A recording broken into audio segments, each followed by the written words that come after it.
He won 73, he lost just 6, and he won 8 titles, meaning he won more tournaments than he lost matches last year. Yeah, it's absolutely phenomenal, and he's just on this roll, isn't he? And, you know, we always look at these tennis players, and some players have this ability to just be great match players. They know how to sort of navigate their way through difficult moments. They get out of those deuce advantage games that can go on and on, but they seem to be the one that come out on top in those games. And he has that ability, and also he's built up a huge aura around him, and I'm sure he's got massive locker room respect. And anyone who steps out onto court, it's worth a few points just because you're up against Sinner, who has such a great winning record. He's up against the world number 2 now. Only 5 men have lost their first 3 Grand Slam finals, and Zverev is really hoping that he doesn't become the 6th. Most recently, he reached one of last year's finals. That was at the French Open against Carlos Alcaraz, before a semi-final loss at Wimbledon and a quarter-final defeat in New York, which actually still annoys him. I made no secret about it. I was very frustrated after the US Open. I was very disappointed with myself, with my performance and how I played there. And my goal is still to compete with the big guys and to compete for these kind of tournaments and try to win them. And for that, I need to get better. I need to improve on the court. I need to improve physically. And that's why I kind of said to the end of the year tournaments, you know what, yes, I'm going to play them, but I'm going to play them also to improve and to try to become a better tennis player. And I was still practicing throughout the tournaments. I was still doing quite a lot of physical training through the tournaments as well for these kind of moments, you know, for Grand Slams and hopefully to be able to lift these kind of trophies.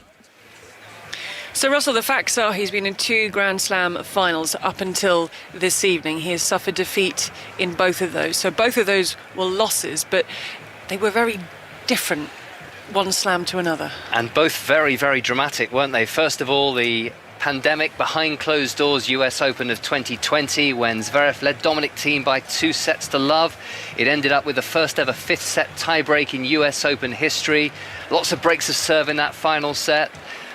Thiem was cramping in the tiebreak. Zverev threw in a couple of double faults, and it was the Austrian that won the title. And then he had to wait until Roland Garros last year, and again was up 2 sets to 1 against Carlos Alcaraz, but had spent 23 hours and 46 minutes on court over the course of the fortnight, and that did play a part. He was tiring late on, and Alcaraz won in 5. And there was a lot going on in Zverev's life that particular week, because the day he won his semi-final in Paris, in fact, was the day that a court in Berlin terminated a public trial hearing allegations made by his ex-partner that he committed bodily harm against her. The two had reached a settlement, and so no decision was made about whether Zverev was guilty or innocent. He'd always denied the charges, and this was going on in the background as he very nearly won his first Grand Slam title. The pre-match entertainment is over. The dry ice is disappearing upwards as the roof is open on the Rod Laver. It's going to be 42 degrees tomorrow, but today it's a lot cooler. I think it's around sort of 24, 25. So the roof is being pulled back. On our monitor, we're seeing the players gathering themselves together. And Pat, let me just ask you one thing that could be the difference, and something you've been talking about. I saw it on your social media, you mentioned it to us yesterday, is if it gets physical, because Jannik Sinner, physically due to illness or a virus, hasn't been at his best. No, I mean, this is huge. No, this is huge news when you're coming to a 5-set Grand Slam final.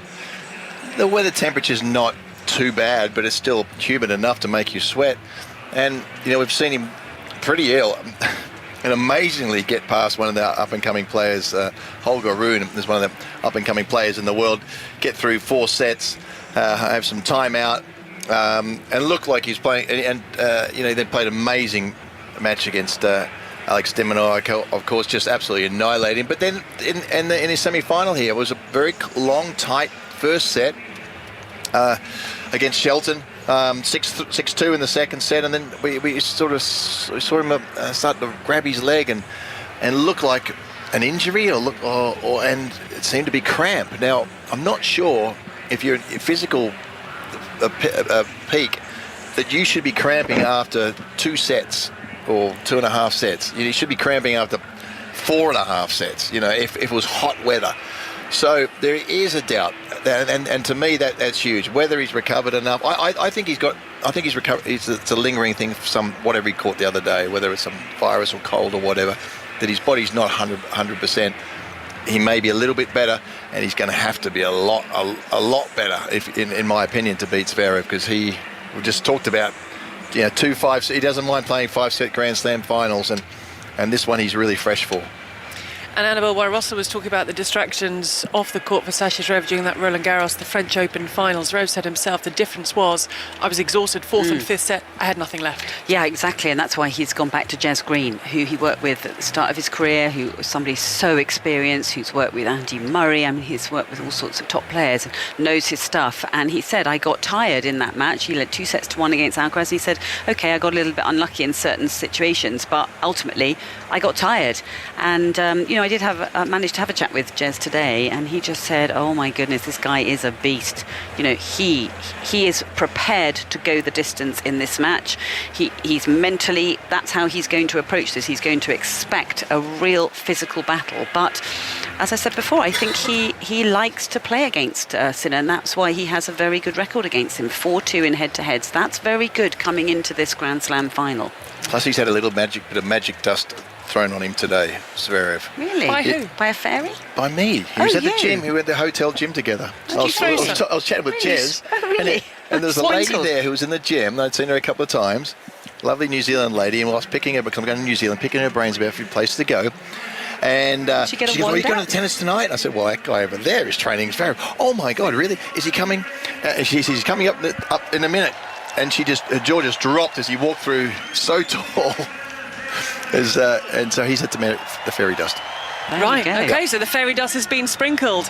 The players have now started down the Walk of Champions. They'll go past the past winners to the entrance of the Rod Laver Arena. Back in the semi-finals of the Australian Open. Zverev is looking very sharp. Can you believe it? Zverev through to his first ever Australian Open final. Is this the year to win his maiden major? A second semi-final here in Australia for the defending champion. Sensational from Sinner. It'll be a third major final. He maximised the moments today and found a way to win like all great champions do. It's time for the men's singles final. Please welcome to Rod Laver Arena, from Germany, Alexander Zverev. He's won 16 of his last 17 matches, the 27-year-old German. He is the world number 2, but he is 0-2 when it matters the most for him, and that is in Grand Slam finals.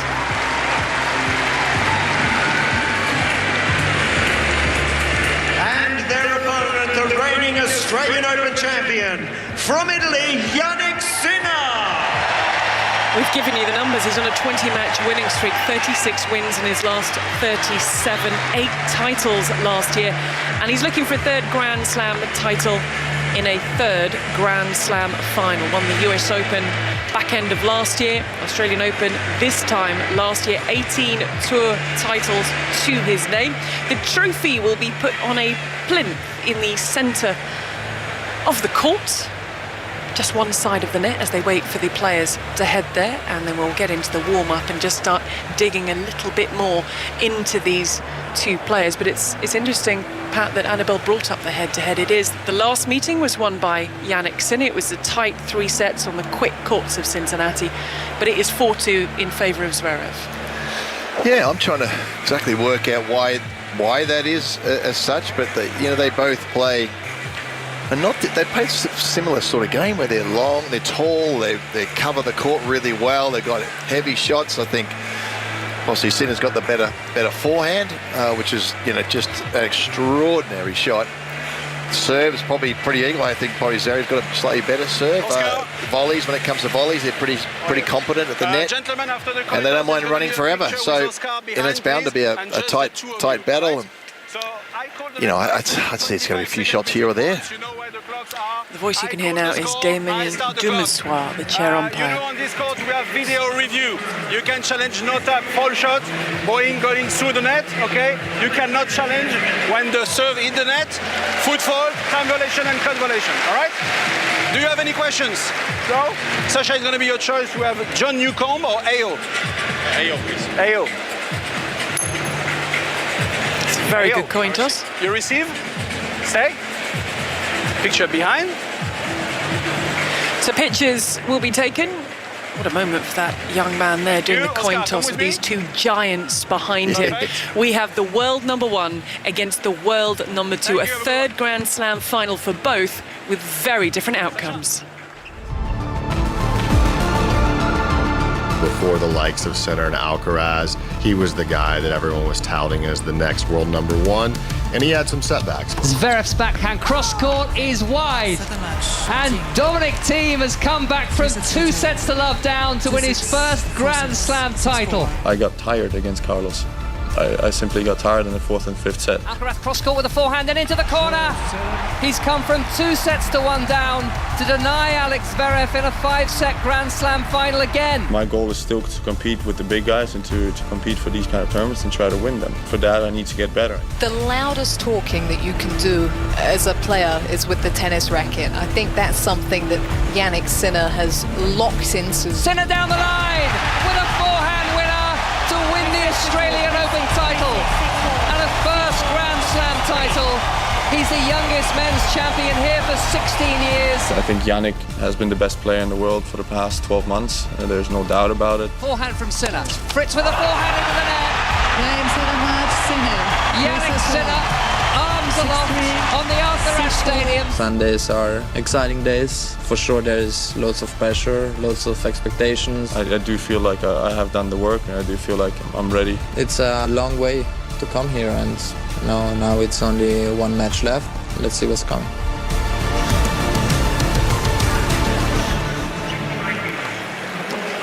Annabelle trying to find weaknesses in their game, and we know with Zverev he can get very passive in tight, intense situations. Jannik Sinner was asked for his weakness, and he thought he had to think about it for a while because it takes a while to find something. And he said his net play, which Pat just touched upon. But the stats from last year, he was the 4th highest with net points won, and nearly everybody would take that kind of bad play at the net. Yeah, well, he's probably a little bit like Nadal was, that even though Nadal, we wouldn't describe him as somebody who was always trying to get to the net, when he did get there, he was extremely efficient and, very rarely lost the point when he was up there. He was always in position. I think that's an area that Sasha Zverev has worked extremely hard on. There was a period of time when he was kind of breaking through, and I used to watch his volleys and think, oh, technically I just didn't think they were quite right, and I think he looked uncomfortable and didn't really want to get up there. And now it's the opposite. I feel like he does want to get up there. He wants to finish points off at the net, and he volleys an awful lot better. And of course he's got that really big, wide wingspan. But, there are very few weaknesses. I mean, I can't really think of weaknesses in Sinner's game. He's equal off both sides. I know Piatti, who was one of his very early coaches, and Roger Federer used to talk about this, and Djokovic, saying that, he takes the ball on the rise and he's so equal on both sides, which is very, very unusual for any player. Whereas I would say Zverev has an absolutely beautiful backhand. I could watch that backhand all day. It's so rhythmical. But obviously we know that the forehand has had its vulnerabilities. It's way better than it was, and that's where we'll judge him today. We'll know where he's at if he's hitting his forehand really well. So how do we know, therefore, Pat, where Sinner is? Because he has very few weaknesses in his game. How do we know where he is? In terms of his, we can judge in Zverev in terms of the forehand if it breaks down. Yeah. He can step back a little bit, not be as aggressive. What are we looking for when it comes to Jannik Sinner? Yeah, look, that's a great, that's a $1 million question, really. Is what's going to break down, or where is it going to break down? And there is nothing obvious. He's so very, very even, and that's I admire the Italians and the French very much for. When they bring the kids through, they teach them how to volley, they teach them how to move, they teach them all the shots. And the Italian players, we know, being great players, it's always been the mental thing with the Italian players. And this guy is very un-Italian in his mental approach, shall we say. So he's very calm and cool under pressure. Occasionally he just throws in some mistakes, but it's not obvious thing. Oh, his backhand's falling a bit. What he did in the final last year was go across court and really try and out rally out-rally Medvedev, but he realised at one stage he couldn't do that, and he started pulling the backhand down the line. And to me, we talked about this yesterday, in the match yesterday in the women's, the backhand down the line, in my opinion, is the best shot in tennis. And if you can do that shot, you'll win so many points and open up the court, so many opportunities. And in Sinner's case, it is, in theory, going to the weaker side of Zverev. So if we see him starting to nail those off short balls, then we know he's in good form. And I think he's going to go for it. If he's not feeling 100%, he's going to have to go for these shots. 8:45 Sunday morning, the final match of the Australian Open in the company of Pat Cash, Annabel Croft and Russell Fuller. Jannik Sinner against Alexander Zverev for the Norman Brooks Challenge Cup, which is courtside. Sinner winning his first Grand Slam title in Melbourne last year when he beat Daniel Medvedev from 2-0 down. And then in front of Taylor Swift, beat Taylor Fritz in straight sets to win the US Open in New York. Zverev hopes his third time lucky tonight. He's hoping to become the first German man to win a Grand Slam title since Boris Becker won the Australian Open 29 years ago. Jannik Sinner to serve. Ready? Welcome to the commentary box on the Rod Laver Arena for our coverage this morning on 5 Live and BBC Sounds. It's Jannik Sinner that will start with an ace, wearing a yellow top, white shorts, white shoes and a yellow cap. Yeah, it's fascinating, isn't it, that Zverev chose to receive because he won the toss. And I'm just wondering about that, whether that was a good decision. I guess we'll find out. I couldn't quite work out what they were saying. Yeah, I couldn't believe my ears. And he said return. I said, no, that could be wrong. I must have misheard that. 30 love now to Sinner. Good serve down the tee, and Zverev doesn't quite connect with that forehand return. Yeah, it also sends a signal, I think, to the opponent that I'm nervous. Yeah, exactly. I guess you're going to try and break and get your rhythm off the returner serve and hope you can just swing and get some good returns in when your opponent might be nervous, but equally you're then going to chase the scoreline. 30 love, Sinner, forehand return into the net by Zverev. I mean, you hate to draw too much from the warm-up, but no. I must admit, when we were watching both of them warm up, Sinner definitely looked a lot freer in terms of how he was hitting the ball, and Zverev just looked a little bit more tense and tighter, and he was missing a few into the net, and that was another forehand we've just seen in the match into the net. So, yeah, maybe it's going to take him a little longer to settle. You're very good at reading the tea leaves from the warm-ups. I think you probably can learn a fair bit. It may not say who's going to win the match, but it might give you a guide as to how the early stages are going to go. And certainly the first game, it was all Jannik Sinner. That was Alex Zverev putting a forehand into the net.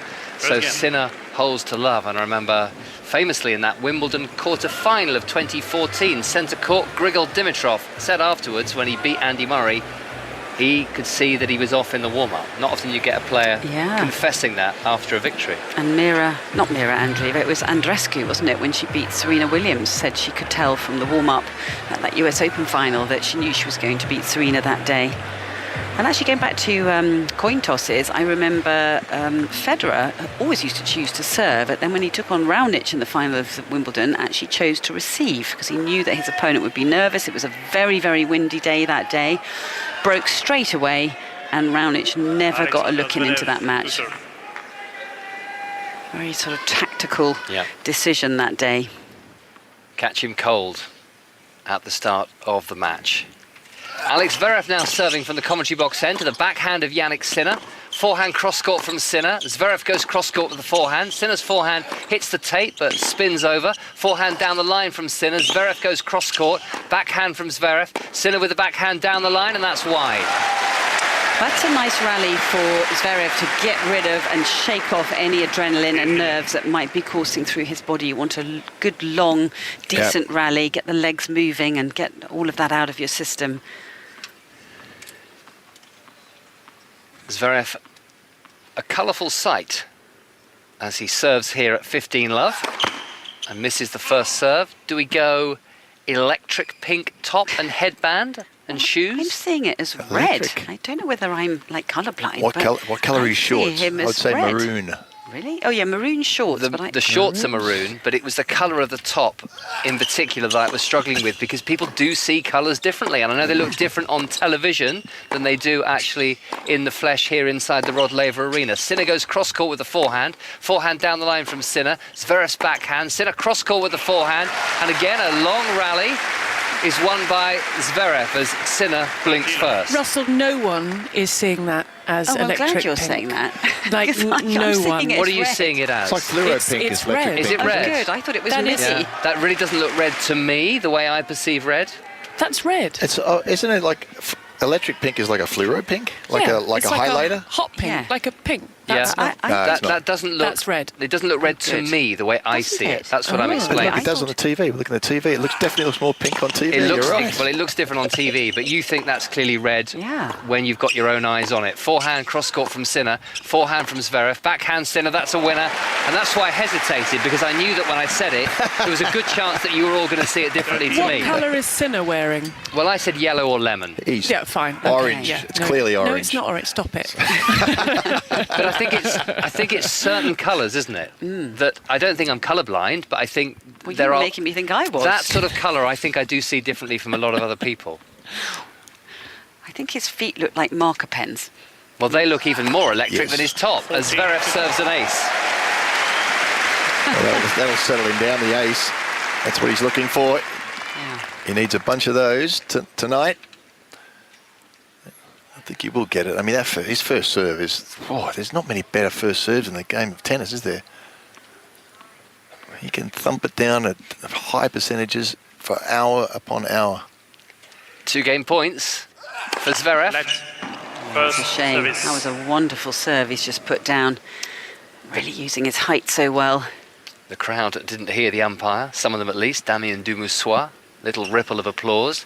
Technology everywhere at the Australian Open and increasingly in tennis, but the technology that helps the umpires detect the lets has been scrapped here, as it was at the French Open last year. Good serve down the tee for Zverev, who's got 2 game points. His forehand brushes the tape on its way to Jannik Sinner at the far end. Sinner cross-court with the backhand. Zverev down the line. Sinner's forehand is long.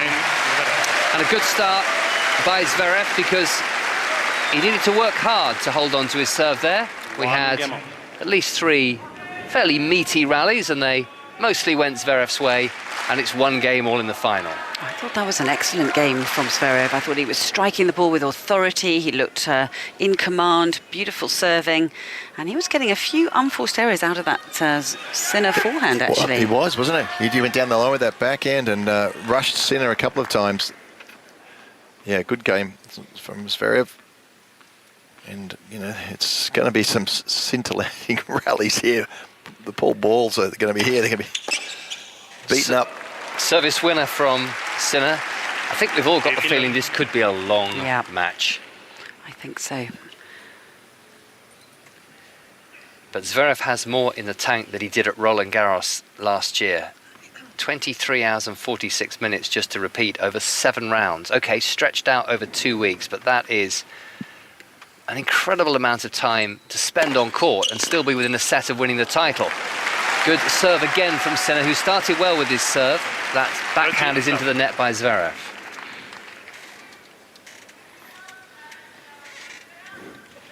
But much more efficient this time. He dropped sets against Hugo Humbert in the 4th round, Tommy Paul in the quarterfinals. Beat Jacob Fernley of Britain in the 3rd round. His first appearance at the Australian Open saw him go to the last 32, and then he only needed to play 82 minutes in the semi-final, at which point Novak Djokovic retired after losing the first set. Fernley did well, didn't he? I thought he played really well. Very well indeed. Yeah, he is impressive. now in Japan, where Great Britain will play the Japanese in the 1st round of the Davis Cup in Miki on Friday and Saturday of next week. Backhand cross-court from Sinner. The backhand from Zverev. Zverev's backhand. Sinner with a backhand. The forehand of Zverev. Sinner cross-court with the backhand. Zverev slices the backhand. Forehand from Sinner. Forehand from Zverev. Mid-court ball now from Sinner, who goes cross-court with the backhand. Zverev to the very back of the court. Sinner too. Forehand cross-court Sinner. Zverev does not get hold of that forehand, but you can expect plenty more of that in this men's singles final on 5 Live. Well, they're pretty extended rallies, aren't they? I mean, we were talking about that women's final with Sabalenka and Keys, and not many of the rallies going past about 5 shots. Well, we're going to get a lot more than that, I think, in this final. Yeah, I think they'll probably take the tally of shots hit beyond the women's final in about the 4th game. Give it 2 more games. Yeah, the way I these agree. guys are going. Wow. 3-game points for Sinner. Good serve, backhand, just creeps over by Zverev, but the forehand is pummeled down the line by Sinner, who has not yet dropped a point on serve, and he leads by 2-1. The final of the men's singles, live from Melbourne, Gigi. I have some colour news for you. We went to the manufacturer's website, and the colour of the shirt is semi-lucid red. Semi-lucid, involving a certain amount of lucidity. Oh, that's probably what I was thinking of. Yeah. Of course you were. Lucidity, electricity, are they not the same thing? What does lucid mean? Clear. Yeah, when you're semi-lucid, you're a bit... So semi-clear. Semi-clear. Or semi-not clear. Okay. What colour do you think the shorts are, Pat? Little quiz question for you. Maroon. Or maroonish. They're kind of a bit multicoloured, aren't they? Multicoloured? Well, they've got some colour stripes through them, don't they? So one's brown, one's maroon. Would you have ever gone for Aurora Ruby? Yes, that was my second choice. That was the second choice. I actually had it written down on my phone. Aurora Ruby was... Aurora Ruby. Why can't they just say red and burgundy? Because it's not really red or burgundy, is it? Burgundy. That's a colour. No, it's Aurora Ruby. Aurora Ruby. You're doing this on purpose, and you making it up, aren't you? And I'm sure that is not yellow. I'm sure there's an equally ridiculous name for that, but at least we know the colours that Sasha Zverev is kitted out in. We have a unanimous verdict on the colours that Jannik Sinner is wearing. 2-1 he leads. And Alex Zverev now serving from the far end. He's 27 years of age, 6'6" or 1m99 tall. Misses the first serve, 3rd Grand Slam final, hoping for a first Grand Slam title in what will be his 36th Grand Slam. Only Goran Ivanisevic has taken longer of the men to win a first Grand Slam title. Forehand is a miss by Zverev. Good return by Sinner, who I think has started sharply. Yeah, good second serve there. We know Zverev has in the past and can occasionally these days throw in double faults.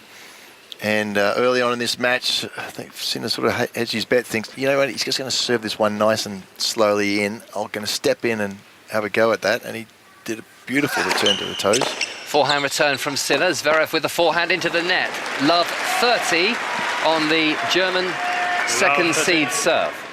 Well, Sinner's return of serve is absolutely exceptional. He just sees it so clearly. I think players are really intimidated by the way he middles it, gets it back to the middle of the court sometimes with a lot of pace and sort of heaviness on it, and right back at the feet of the server.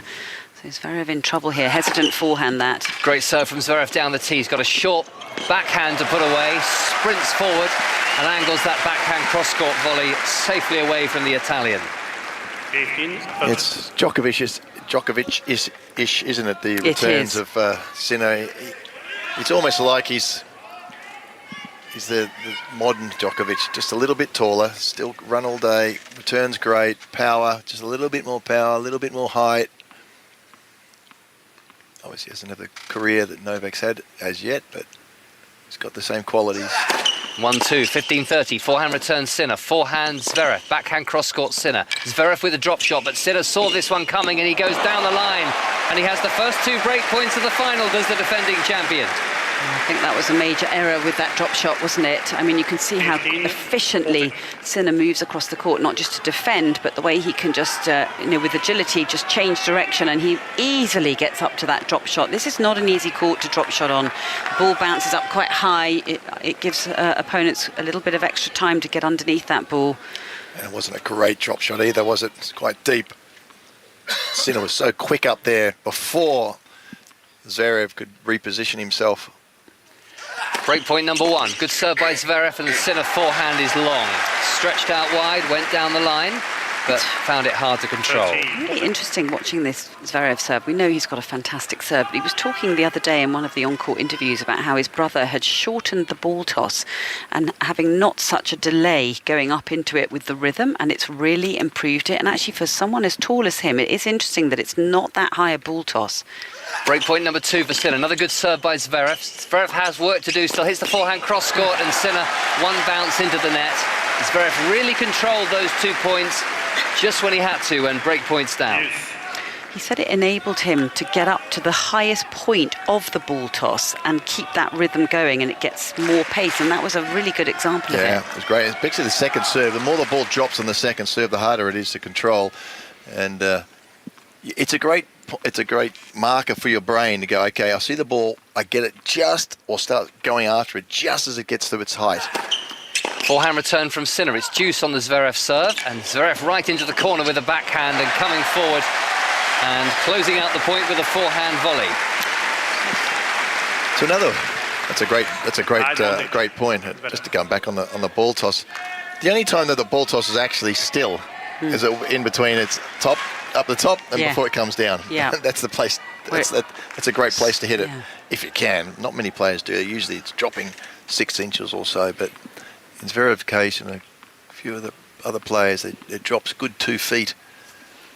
When you're getting nervous, that's really tough.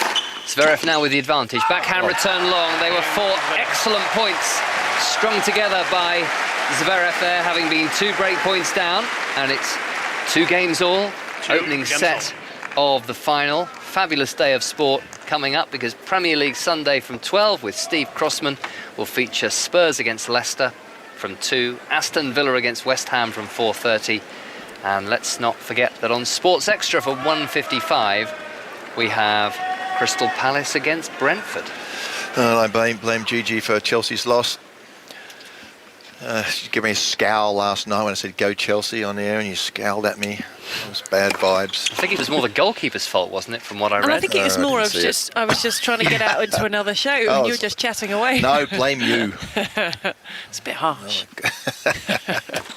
2 games all. Second serve here from Sinner. His backhand cross-court. Zverev with the backhand cross-court. Sinner down the line. Forehand cross-court by Zverev. It looks like he has plenty of time. He's really working his way into this match now. He's onto the baseline, Zverev, and he's winning the first point against the Sinner serve with a forehand down the line winner. And having been 15-40 down in the last game, he's played 5 unanswerable points. Yeah, going into the open space and really pushing Sinner from corner to corner and dictating all of that last rally. That was really interesting. That was a great rally from Zverev's point of view. And Sinner, I mean, he almost did the splits then, didn't he? He was so wide hitting that open stance backhand. He almost had to put his hand on the ground and push himself back up. He sort of wobbled a little bit. It was an incredible pickup from Sinner. Love 15, high return on the backhand by Zverev, which lands in Sinner's forehand to the backhand of Zverev. Backhand cross-court from Sinner. He goes down the line now, but Zverev with those large strides is gobbling up the ground quickly. Backhand cross-court from Sinner, right back to Zverev, who hits a backhand, and now a forehand cross-court, which he's missed the German for 15 all. Well, that's a shame. He'll be disappointed not coming away with that point, because the minute he can try to neutralise, get into a rally, and then start to try to dictate the way he did on that first point, he will be disappointed. He's just given away the error with that forehand. That's what Sinner will want to do. He'd just go fast into that forehand and hope to get an error from time to time. Plenty of cross-court backhands, rallies, practice drills almost. Sort of stuff that we're going to see tonight. And then Sinner will try and get one quickly in there to rush on the weaker side. I suppose it's weaker from Zverev. 15 all, great serve down the tee. Zverev just gets the frame of his racket to the ball.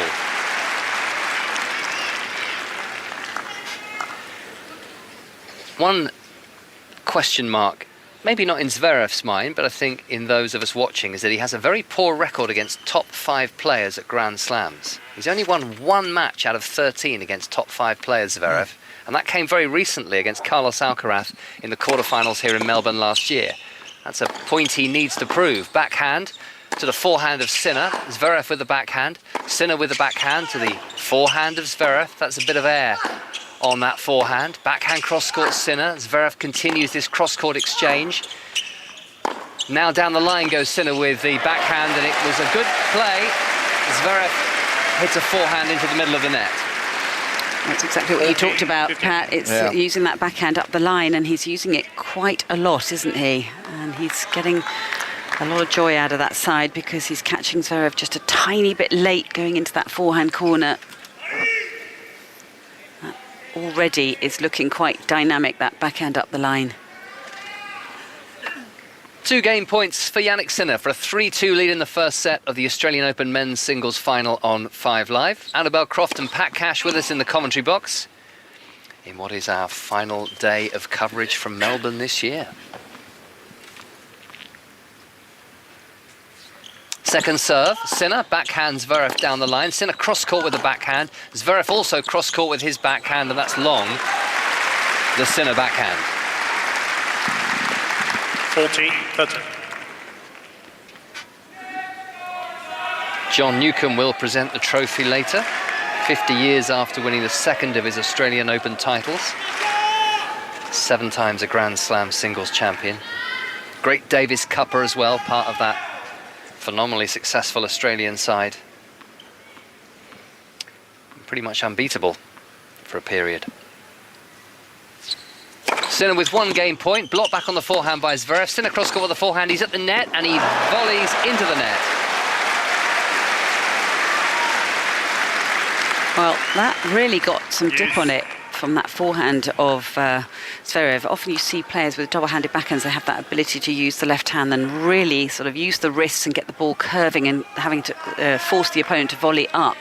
Well, he did a good job of that with that forehand. And Sinner was not in a great position for that volley. Looked quite uncomfortable. Deuce, having not dropped a point on serve in his opening 2 service games. Work to do here for the world number 1 and the defending champion. He's missed his first serve. Hoping to win a 3rd consecutive hard-court Grand Slam, having won in both Melbourne and New York last year. Sinner serves, backhand from Zverev, driven down the line. Zverev cross-court with a backhand. Sinner's backhand to Zverev's forehand. Sinner with a forehand cross-court. A backhand by the Italian to the forehand of the German. Cross-court forehand from Sinner, and that is good enough to win in the points. Zverev is very frustrated with himself. Hands on hips, just overdid that forehand cross-court, and he's able to have a little moan and a grumble with those in the players' box on the on-court pod that were just about 3 or 4 metres away from him at the time. I'm going to say it was maybe a slight little miss-hit from Sinner. Hooked the ball across court, pulled Zverev really quite wide, and Zverev fancied his angle. Thought, oh, I can go back across even sharper for the winner there, but didn't quite get the hold of it. Jannik Sinner, game point, glanced across at the serve clock there to see that he had only 3 seconds left to serve. He's gone long with the forehand. 25 seconds allowed between points, but the umpires are fairly generous with when they start that serve clock. They don't seem to have been given any strong directives by the powers that be that they need to be on it to try and speed up play. They're quite appreciative and perhaps understanding of the temperatures here in Melbourne and the length of some of the rallies. Deuce? And the distance of some of the towel boxes. That's probably the most pertinent point, isn't it? It's right across the other side. Second serve from Sinner, under pressure here on serve at Deuce. The forehand cross-court, Zverev's forehand. Sinner with the backhand cross-court, that is good. Backhand cross-court from Sinner. Zverev now drives through the backhand down the line. Zverev's forehand, Sinner with the backhand down the centre, and Zverev misses. The backhand down the line, just a little bit wide. And another chance now for Jannik Sinner to close out the game and move 3-2 in front. Yeah, it just feels with these long exchanges, it's Sinner who goes into lockdown mode and does not miss a ball. Very much how, Novak Djokovic plays his tennis, and it's time and time again Zverev, it's the one that's handing across the unforced error.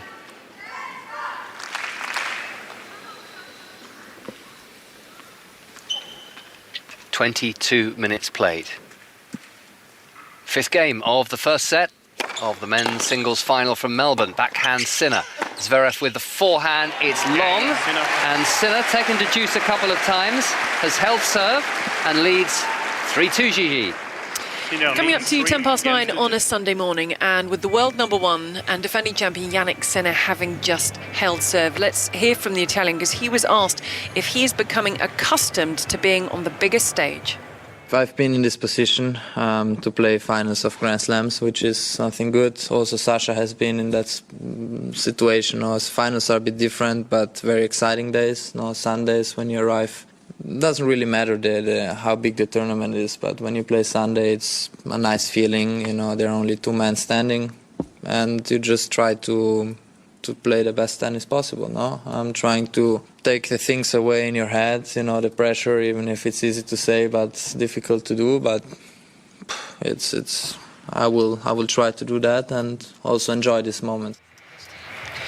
Now, to clear up the colours, we were all wrong. According to the manufacturer, Jannik Sinner is in luminous green and his shorts are medium ash. I would have said lime green. It's like a... Well, you were closer than us with our lemon yellow. But can I just say, I was distracted by the photo you've just shown us. Oh, yeah. Got it given to me by a gentleman called Stuart Wilson, who's looked after the players. Slazenger is his daughter who works here, and said, I've got a photo of you and Dad. And she popped up this photo. It's me and Princess Diana and my partner, Anna Britt. And it was for a charity event we did, I think it was the end of 89. It's a great photo. Because we remember talking about my broken Achilles and the presentation, and we were chatting there in front of people for about 2 minutes, and everybody started going, woo, which I thought was really rude. And we sort of looked at each other and went, oh, okay, we obviously can't talk. Yeah. But she loved her tennis. Yeah, she knew about, so that... Great photo. Yeah, it's a wonderful picture. 2-3. I have to post that. Was it a private one? I don't know. Zverev serving and starting with an ace. Commentary box end, and if you haven't been with us through the 2 weeks, let me just paint a picture from this commentary box. Toughened glass in front of us, which has not shattered yet. And then around about 12 metres away from us, no more than that, may even be 10 metres, standing on the baseline, is Alex Zverev serving the other side of Melbourne, which is written in bold white paint on this blue surface. And it does mean that we can really see the emotions very, very clearly on the players' faces. As we look out to our right, we can see the Norman Brooks Challenge Cup ready for the winner. We can see lots of camera crews and photographers. And right now, my eyes are drawn to Alex Zverev, who's missing a forehand cross-court. A few of those forehands are going wide, aren't they? Yeah, he's pulling back off them, isn't he? He was pushed backwards after his serve, which is not what he wants to be doing, and that's the quality of the return of serve from Zverev, and he was having to take a step back, and his body weight was all going backwards when he hit that. Came right off the ball. 15 all. Zverev first service will have to serve again. Looks a little unsure about that, but Damien Dumoussois' word is final. The umpire is to our right, alongside the players' chairs, and to the left, lots more cameramen and women and the photographers, and also the coaching pods for the players' teams in either corner. And the capacity is 15,000. Like with the women's final yesterday, not all of those tickets have been sold up until the last hour or so, but the numbers that have come through the gates in Melbourne Park over the last 3 weeks, because this is now effectively a 3-week event with the qualifying week and all the exhibitions they play, has been staggering. We're waiting for the final figure, but it's probably going to be about 1.2 million people as Sinner goes down the line and wide with a forehand. Well, I don't mind the positioning that Sinner's at. I think it's a positive. He was standing again in around about the baseline, waiting for the short Zverev second serve. It didn't come, so rushed him a little bit, trying to go down the line, get the first hit in. 14, 15. An ace from Zverev. Takes a lot of time, doesn't he, getting set up for this serve. He goes through a very sort of strict routine, takes his time, really gets settled, but it's paying off at the moment. Very precise. He has 2 game points to level this first set at 3 games all, and a second ace in a row from Zverev, who does level at 3-3 in the first set. He saved 2 break points in the previous service game, but otherwise very few alarms. Now, am I allowed to reveal which of tonight's celebrity guests you had lunch with, Annabelle Croft? Oh, if you want to. Let me give Pat a short list of 6. Was it Bear Grylls, Ian Thorpe, Eric Banner, Michael Clarke, the former Australian cricket captain, Ken Rosewall, Margaret Court, or Mark Edmondson, the last Aussie man to win this title in 1976? I know it wasn't Margaret Court and Ken Rosewall. Because you were having lunch with them. I didn't see Annabelle there. I'm guessing Edo, the last Australian Open champion, maybe. I know you love no Bear Grylls. The lob from Zverev, the bounce smash from Sinner is a winner. I don't know. Everybody wants to have lunch with Annabelle. Who wouldn't? That's not the true. The whole lot of them. He knows. He's winding you up, Russell. It's nice though. I do. Keeping I the do know. story alive. Only because I've played touch tennis at Annabelle's house with Bear Grylls. Yes. And he kicked my butt. Actually, he He's did. good, isn't he? He's really touch good. tennis with like this foam ball. Wow, he's very good at that. Yeah. Forehand return from Zverev. And he had a hit into with the net. Nick Kyrgios today as well. I think Nick was very impressed with his tennis. He's a lefty and he's very good. Have you not spotted any Love Islanders in this evening, Russ? That was your speciality last Saturday night. was Love Island Day at the Australian Open. We got the serious tennis champions and the adventurer Bear Grylls, the actor Eric Bana, the Olympic champion many times over Ian Thorpe. And there were a few other names that perhaps I didn't really recognise that I just left off the list because I didn't think they would be meaning much to a UK audience. But they were not from Love Island. I'm pretty confident about that. 30 love, Sinner, 3 games all in the first set of the final on 5 Live and BBC Sounds. Backhand from Sinner, forehand from Zverev, both taking the pace off the ball for a couple of shots, and it's Sinner who's gone long first of all. He's wandering up to the net now to just try and remove something from the court. Oh, what's that? 30-15. Wasn't a feather, was it? Yeah, the balls are a bit heavy at the moment. It'd be a good game for Sinner to get through, a good game for Zverev to try and break. It's you can see them just floating through the air a little bit slower than new balls, which will come next game. A feather did stop play in the Alex Zverev-Tommy Paul quarter-final when the umpire thought that it was distracting to both players and called a let. Zverev was pretty confident that with his power, the feather wouldn't have made any difference to the trajectory of the ball. Forehand into the net from Sinner, so another error there, and it's 30-all now on the Italian serve. Yeah, and it's so interesting, isn't it, that once again it's that forehand side that's just letting him down, and that was a very awkward-looking shot. He kind of spun it, he like rotated the racket face a little bit over in the swing, and it landed kind of low down in the net, actually. Yeah, I think it's also the balls, they've been given a good beating. They're about as fluffy and as slow as they're going to get, and that one just didn't go through the air at all, did it? Sort of plonked into the net. They will be changed at the end of this game.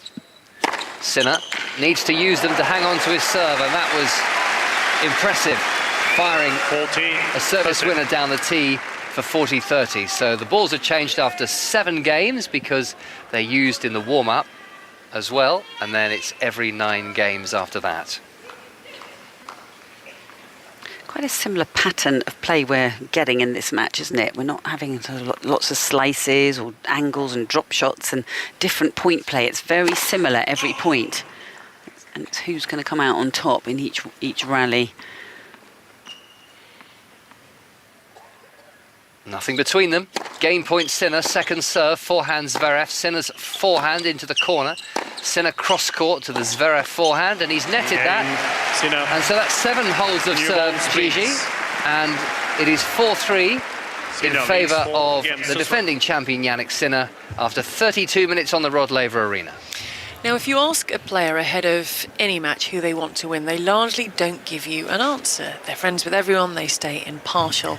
Now, this wasn't the case when Novak Djokovic was asked who he would like to win this Australian Open men's final.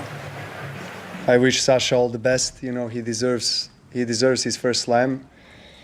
You know, I'll be cheering for him. Hopefully he can get it here. It means a lot to me, especially from Novak, I think, who I admire and respect so much. As I said, I'm looking forward to Sunday. I do feel like I have done the work, and I do feel like I'm ready for it. So we'll see how it goes. I'm very thankful to Novak for wishing me that, and let's see what's going to happen on the weekend. In recent days, Russ, it's come out that Novak Djokovic has been a big support to Sasha Zverev at certain points in his career. Yes, I think they've always been very supportive of each other, actually. I remember Zverev being one of those voices that was springing to Djokovic's defence when he was the centre of controversy at the start of the COVID pandemic, for example, and certainly from what happened the other day when Djokovic pulled out after 82 minutes of their semi-final and he was booed when leaving court, and Zverev put the crowd in their place nicely, I would say, politely, by suggesting that there's no way Novak Djokovic would be leaving the court after everything he's given to the sport unless there was a serious injury. So they get on well, and yes, Djokovic last year had a couple of pep talks with Zverev when he was struggling towards the end of the season and in and around the US Open in particular. 3-4. Zverev serving now towards the commentary box, which should be able to withstand the brunt of one of his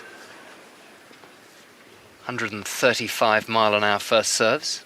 He missed that one and was aiming to our right, to the clock that adds up the minutes in the corner of every centre court at the Grand Slams. Backhand from Sinner. Zverev goes down the centre. Some air on the forehand by Sinner. Sinner's forehand. Zverev with the forehand again hit down the centre. A central rally developing here until Zverev goes long with the backhand. Yeah, he's looking across at his dad, but his dad had a lot of words to say to him when Zverev came out from the change of ends and went down into that corner, and it seemed like the dad was being very firm with what his information was. And now Zverev is looking across at him, very knowing looks. Bit of a battle going on between the two at the moment, it seems. Well, there's obviously a game plan. It's a lot easier to, in theory, to execute a game plan. Maybe Dad's trying to remind him this is the way that we want it.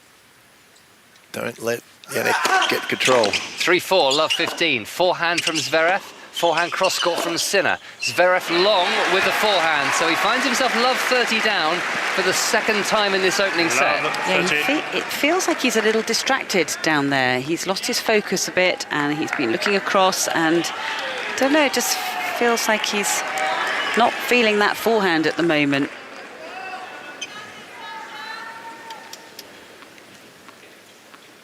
Love 30. Zverev being watched by his father and coach, Alexander Senior. Hits a very good serve, and that's into the tape by Sinner at full stretch on the forehand. Well, he's going to have to rescue him a few times tonight if he's going to win. That big serve. It's a fantastic weapon. He's serving at 76%. That's about right. He'd probably like to creep it up even higher, but that's pretty good. That's pretty good, and he's going to have to stay around that. If that drops any more, he's going to be in trouble. He's 15-30 down. Another good serve. The dry volley from Zverev, but Sinner has read it. Hits the backhand. The angled volley from Zverev. Sinner down the line, and he has 2 more break points. That is amazing. Skidding ball, going forward and wide, sliding in on a hard court and hitting it pin perfectly past a guy who's 6'6" with the longest arms I've ever seen. I mean, that is really something else. That looks like a clay court movement, wasn't it, on the French Open, to slide into that and hit it down the line and add a few inches, actually. So I thought it might hit right onto the line. And so for the second time in this set, Alex Zverev has to save 2 break points and recover from 15-40. His backhand is into the corner. Sinner's in trouble here. He's got one more ball back in play, and the overhead from Zverev is just out of Sinner's reach. He gave it everything. He disappeared from view because I'm in the far left edge of our commentary box, and the wall therefore slightly blocks my view. But it looked, Pat, as if he was about to run into his coaching team. Yeah. And he skidded into that. He skidded into the box almost.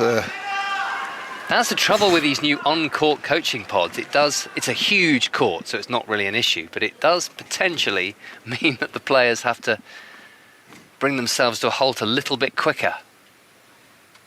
Breakpoint number 2 for Sinner. Backhand return is long, and again Zverev has come up with the answer when his serve was questioned.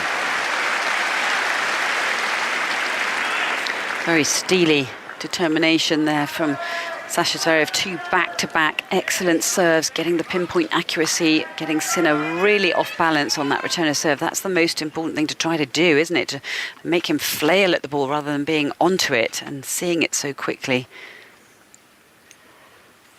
Deuce. Zverev to the forehand of Sinner, and that is long. Another good serve by Zverev. Game point for 4-all, first set. It might start to build a bit of frustration in Sinner's mind if he has all these breakpoint opportunities and he's not able to convert on any of them. I'm sure that's building up in him as well. Hasn't done much wrong though, has he? I mean, it's just been big serving. So, in many respects, you go, okay, well, what am I supposed to do? Control the controllables, etc., all that stuff, but you can't control it. Zverev's serving it. Down the tee goes Zverev. The forehand is back in play by Sinner. Backhand volley Zverev long. That's a shame. He constructed that point perfectly, came forward and needed your backhand volley there, Pat. Needed anybody's, but his wasn't very good, was it? No. But a great serve right on the tee. Somehow Sinner stretched out his arms and got it back. Short ball, but yeah, it was a bit of a clunky type of backhand volley, that one. Deuce. Zverev serving at 3-4. Backhand return from Sinner, but the first serve was long.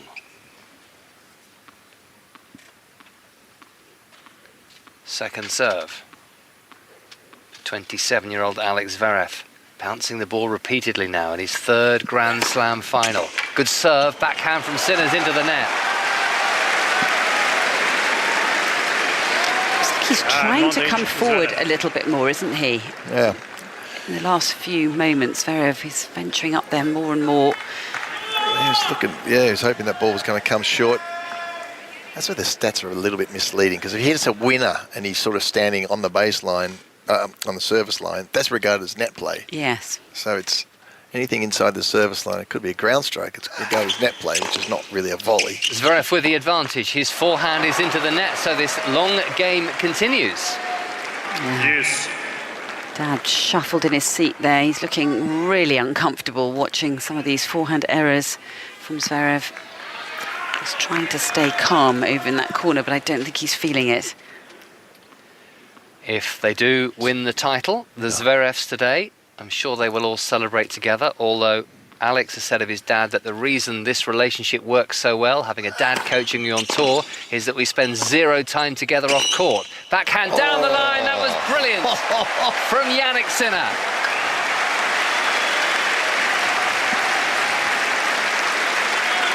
Well, that's ever been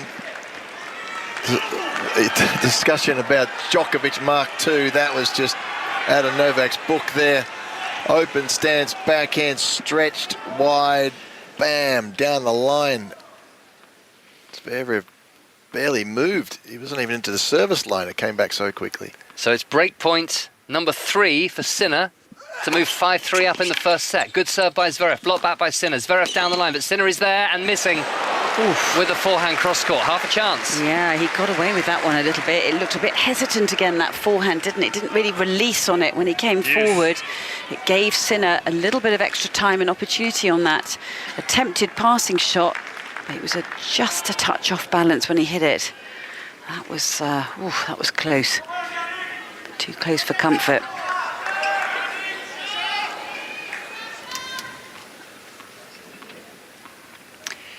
Deuce.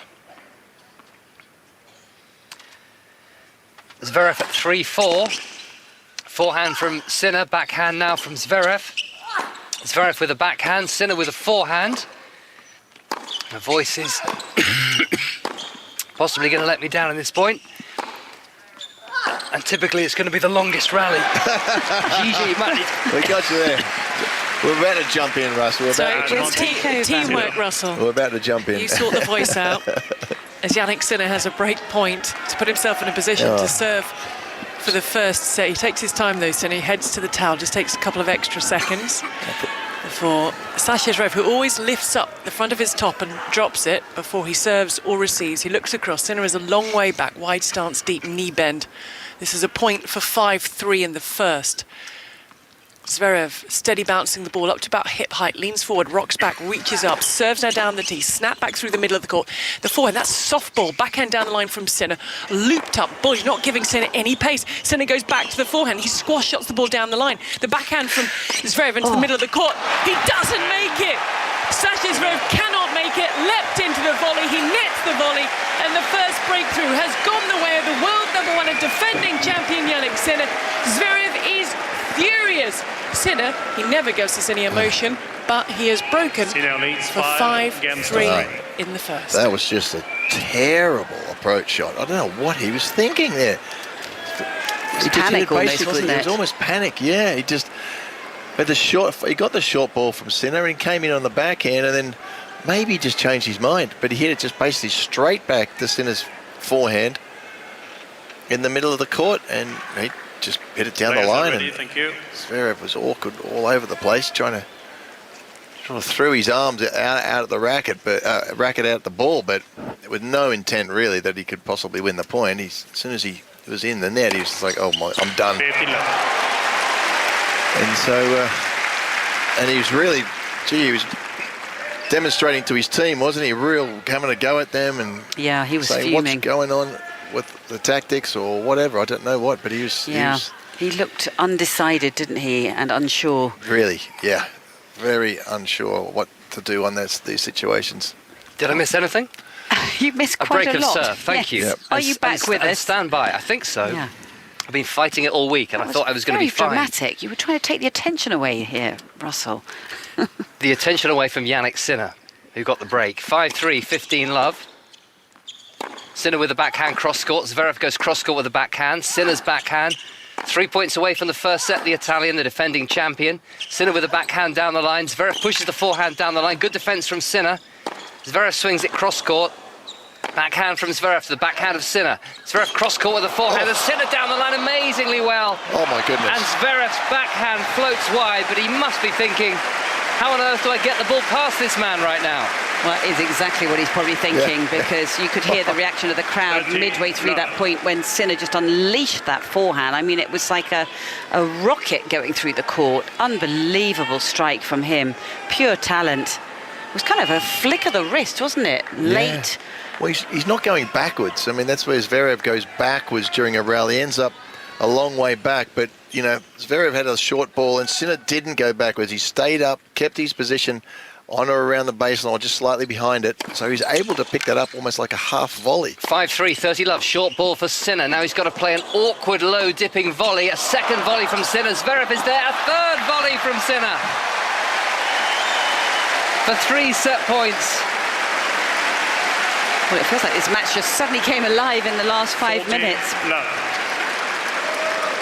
But 3 bites at the cherry there from Zverev. He had some spaces there to try and go into. He just didn't have time to think. He was having to come up with passing shots quickly. Sinner more than living up to it. Didn't back away. He just went to the obvious holes, didn't he? And Sinner just picked them. It was almost too obvious. If you're going to go to an obvious spot, you're going to have to hit it hard. 3 set points then for Jannik Sinner, and he only needs one of them. An ace. He holds to love. Impressive work from Sinner. An impressive 46 minutes of work has given him the first set, Gigi, by 6 games to 3. Wow, what a finish to that first set from Jannik Sinner. Both players will take their seats, and now Sasha Zverev, I think he's going to walk off the court, and he's already asked for some rackets to be restrung at a different tension. So Zverev saunters off the court. Jannik Sinner is sat in his seat. The time is 9:33 on a Sunday morning. It's so nice to have your company. It's the final match of the Australian Open 2025, and we'll be back here in Melbourne very shortly after the news with Carl Hartley. The voice of the UK. This is BBC Radio 5 Live. Thank you. Tens of thousands of homes and businesses in Northern Ireland and Scotland are still waiting for their power to be reconnected after Storm Éowyn ripped through the north of the UK this weekend. It comes as a yellow wind warning is in place today for parts of southern and western England, Wales and the southwest of Scotland. Tech companies have been warned that harmful material viewed by Axel Rudakabana, who killed 3 girls in Southport last summer, is still easily accessible online. Home Secretary Yvette Cooper has written to the major social media companies, warning it could inspire others. Separately, the Home Office is preparing to publish a report explaining why no action was taken when Rudy Cabana was referred to the anti-extremism programme Prevent. The review is expected to show that specialist officers didn't think he was in danger of being radicalised. And the UK's Chief Veterinary Officer has told 5 Live every effort is being made to stop bird flu from spreading or adapting to be dangerous to humans. Enhanced safety and transmission checks are coming into force across all of England and Scotland, and from tomorrow all kept birds must be housed in barns or sheds in areas of Shropshire and North Yorkshire. 5 Live Drive with Chris Warburton and Claire McDonald. Welcome to Drive. We've got loads for you this afternoon, but let's get straight to our top story. There'll be some people looking at that thinking, I can't believe you're even considering it. Let me be absolutely clear. A warning from the NHS that a tidal wave of flu is hitting hospitals across the country. The day's biggest news. 5 Live Drive with Chris Warburton and Claire McDonald. Weekdays from 4. Ask your smart speaker to play BBC Radio 5 Live. Australian Open 2025 with Gigi Salmon on 5 Live and BBC Sounds. Welcome back to Melbourne Park. If you're really lucky, you're still in bed at 9:30 on a Sunday morning. If you're not so lucky, you might be on a touchline watching your child play whatever they're playing. But stay with us. We'll keep you entertained. We'll keep you warm as the sun sets here in Melbourne. It's going to be really, really hot tomorrow. Conditions not too bad at the moment. And Jannik Sinner in a very healthy position, the world #1 defending champion, having broken at the death to serve out and take the first set. Zverev took a comfort break. He is back on court. We have 2 players. We have 3 people alongside me. One of them is changed. So here you go. Second set with Pat Cash, Annabelle Croft and David Law. Thank you very much, Gigi.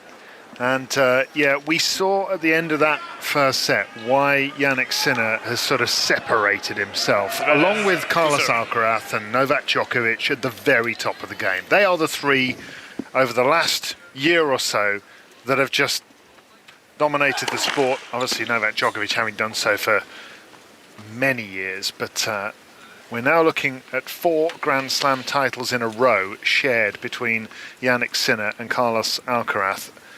The Australian Open here last year for Sinner, his first. The US Open for him at the end of the year, and Alcaraz winning the French Open and Wimbledon in the middle. And Alexander Zverev, as he hits a backhand that sags into the net, his body language at the end of that set was terrible. Yeah, it was negative. It feels like he really needs to energise and come out here with his shoulders back and his head held high and get that footwork going and really absolutely energise his body and his feet at the beginning of this second set, just to send some clear messages. But he looks quite the opposite, quite sort of downbeat.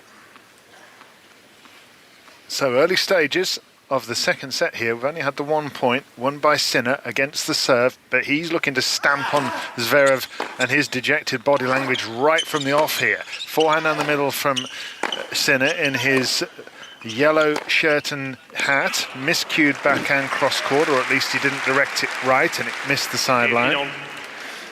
Well, where Zverev's got a problem is that for him to cut down unforced errors, he's going to have to pull back on some of the shots. And we know, he knows, everybody knows that once he becomes passive, he just becomes an average player. So he's got to somehow, walk that fine line. So I don't think going back into his shell is going to win this match, or won't. He's got a mid-court backhand. He's got one of the best backhands in the sport, two-handed, and he smacks it cross-court, Zverev. Yeah, I feel like he does need to come forward, and I felt like he was constructing some of the points really well, and then he got a little bit hesitant when he was up there and he didn't look comfortable. And yet I'm not sure he can win those long exchanges at the back. I'm not sure. What do you feel? Yeah, he's going to have to really push Sinner around to do that. And we saw that last game. The break, it's a couple of those shots that Sinner did on the run were just phenomenal. So he's going to have to do it, beat a normal human being about 3 times to beat Sinner once. Grew up as a skier, did Sinner, and a pretty prodigious one as well. And you can see that in his movement, side to side, the way he's able to come out of the corners, and he looks like he's slaloming as he nets a backhand. And Zverev, I feel like he's just trying to get his feet under him again, because I think he was quite shocked at the way things went against him in the last 3 games. Yeah, I agree with you. And I think also going back to that skiing factor, you know, he is so incredibly balanced, as is Djokovic. We've always said that about him. But it's also the fact that it's almost like he's got the poles out in front of him, so his hands are always out in front when he's playing his tennis. He deflects a return into the air, and Zverev tries to take it out of the sky with a full-blooded smash, and he hits it long. Oh, that's a shocker. 14, that's it. Zverev has got himself to world number 2, but as I mentioned a moment or so ago, it's to me at least, it's always felt that he's been behind Sinner, Alcaraz and Djokovic in the pecking order, and he's got to prove it on this sort of stage, and he's reached the 2 Grand Slam finals in his career. He got that number 2 ranking by winning a lot of tennis matches. I mean, you can't cheat the rankings. He's won 69 matches in 2024, but he played an awful lot more matches than did Alcaraz, who has won 54 but only lost 13 to Zverev's 21. Zverev here at 40-30, good ace from him down the centre. Blur of red as he launched himself through that serve. Well, I know he does it from time to time, but it almost feels like a bit of desperation, that one. It's like, okay, I've got to go for this after missing it. Easy smash. Second serve. He has to, we talked about it, he has to redline it to a certain extent. And things have to go his way to beat Sinner at the back of the court, so he can't drop into his shell. He can't just sort of play safe, and he can for a couple of points, you know, just to get some rhythm. But it's not a long win. Well, Zverev's dad is once again down the end where Zverev has just gone down there, and he is saying plenty to him. It's very direct. It's really kind of sullen, is that the right word? I'm not sure, but it's very strict, I would say. He's not a poker player, is he, his dad? He's you always. I look at him and I think, crikey, you would stress me out if you were telling me what to do. Well, I'd be a bit fearful. I sort of feel like I need to do what he's saying. It's a real family affair over there, because Alexander Zverev's brother Misha, also part of the team, a man who beat Andy Murray here in 2017 when Murray was the world number 1, and he served and volleyed him off the court. I remember Pat Cash enjoying that serve and volley display that day. That was one of those stinking hot days, wasn't it? Yes. Super hot, just couldn't. Andy just couldn't pass him. No, which is a rare occurrence. Of course, we didn't know then that he was starting to struggle with his hip, but a very different style of tennis that Alexander Zverev plays, much more baseline driven than his brother, who was at the net a lot, as Zverev outlasts Sinner in this first rally of this game. 15-all, 1-love Zverev in the second set. 6-3 first set Sinner. Best of 5 sets of this men's singles final. It'll have to go some to be anywhere near as good as last night's final, which was between Madison Keys winning her first ever Grand Slam title. And that's what Zverev's trying to do here. There's a chipped return down the middle from Zverev is followed up by a backhand down the middle, long. And it's not very often you see his backhand go wrong. No, and that's a worrying sign for him, because that is the bread and butter, the nucleus of his game. It's a shot he relies on so heavily, and you know he loves to get into those exchanges with the backhand, because you never really get an error from him. But that one sailed right off the strings quite quickly, and that will feel like a cheap point for Zverev, for Sinner. Yeah, it's a big point too, isn't it? Early in the second set, 15-all, rally on my backhand.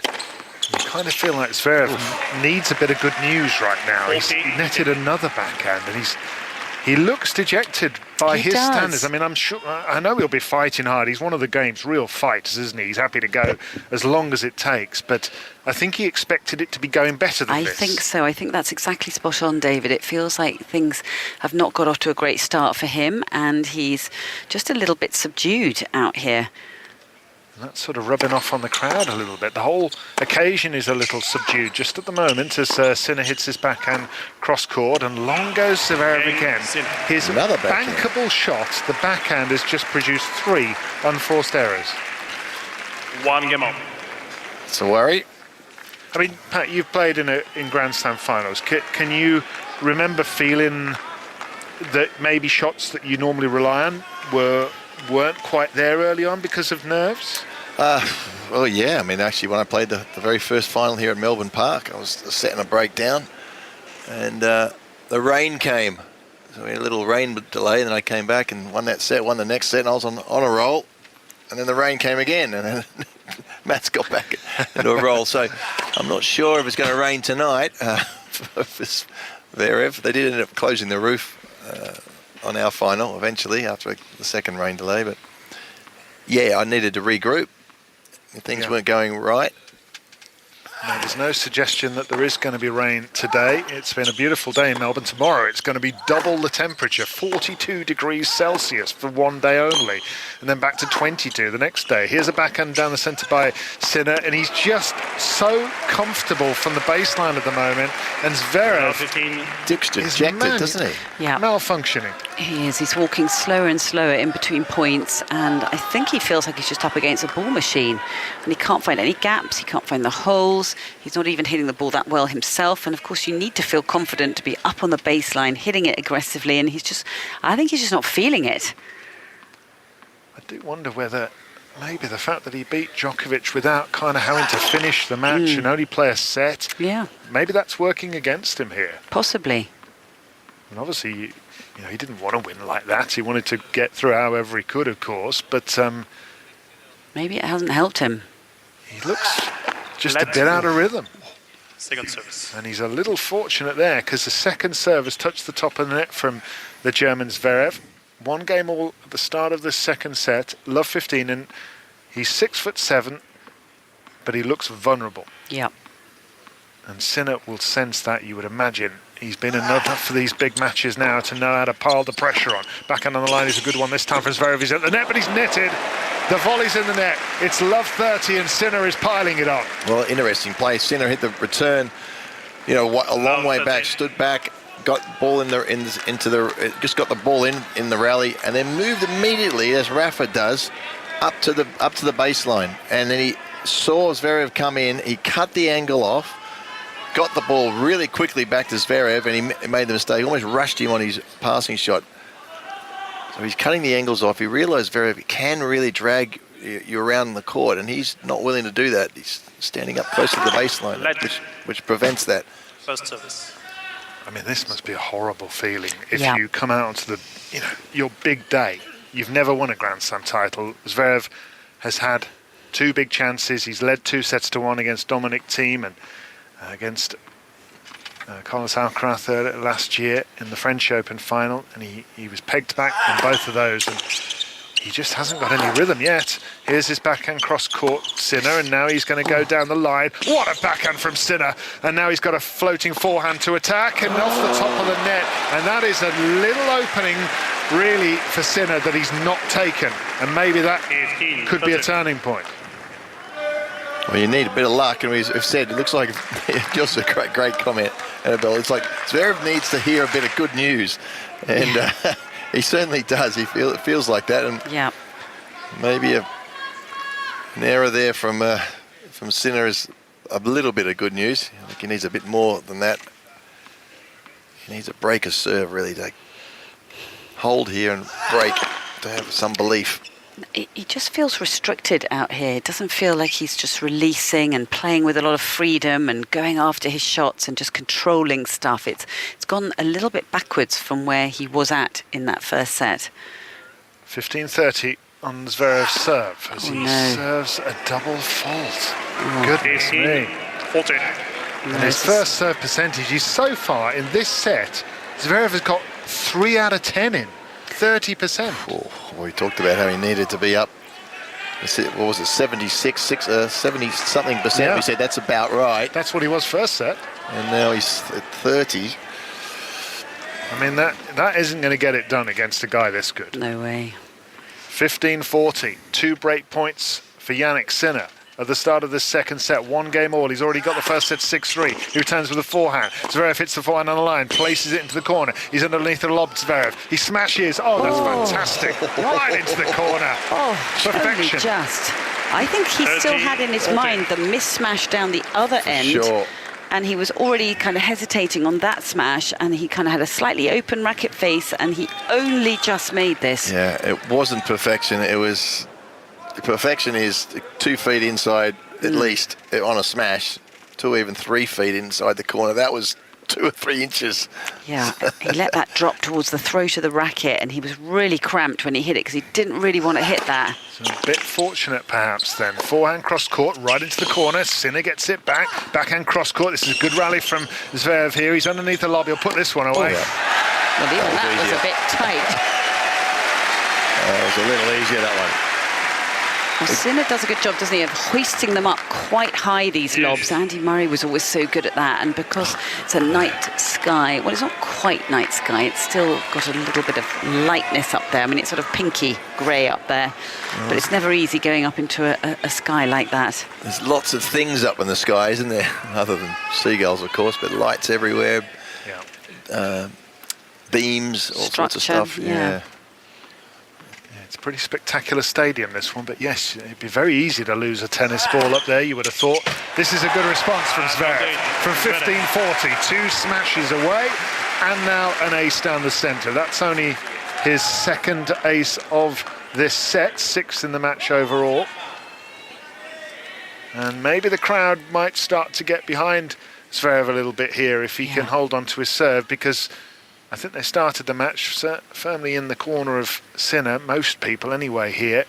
He's a popular figure as he returns down the centre with a backhand. Forehand inside out by Zverev, who winds up into another forehand that Sinner will meet with a slice backhand and floated onto the baseline, and a forehand whip down the middle. Drop shot, Zverev, in comes Sinner, off the top of the net, and I think it's just gone wide. So that's a big hold for Alexander Zverev, and goodness me, did he need that. He leads 2 games to 1. But it is still Jannik Sinner, Gigi, by a set to love.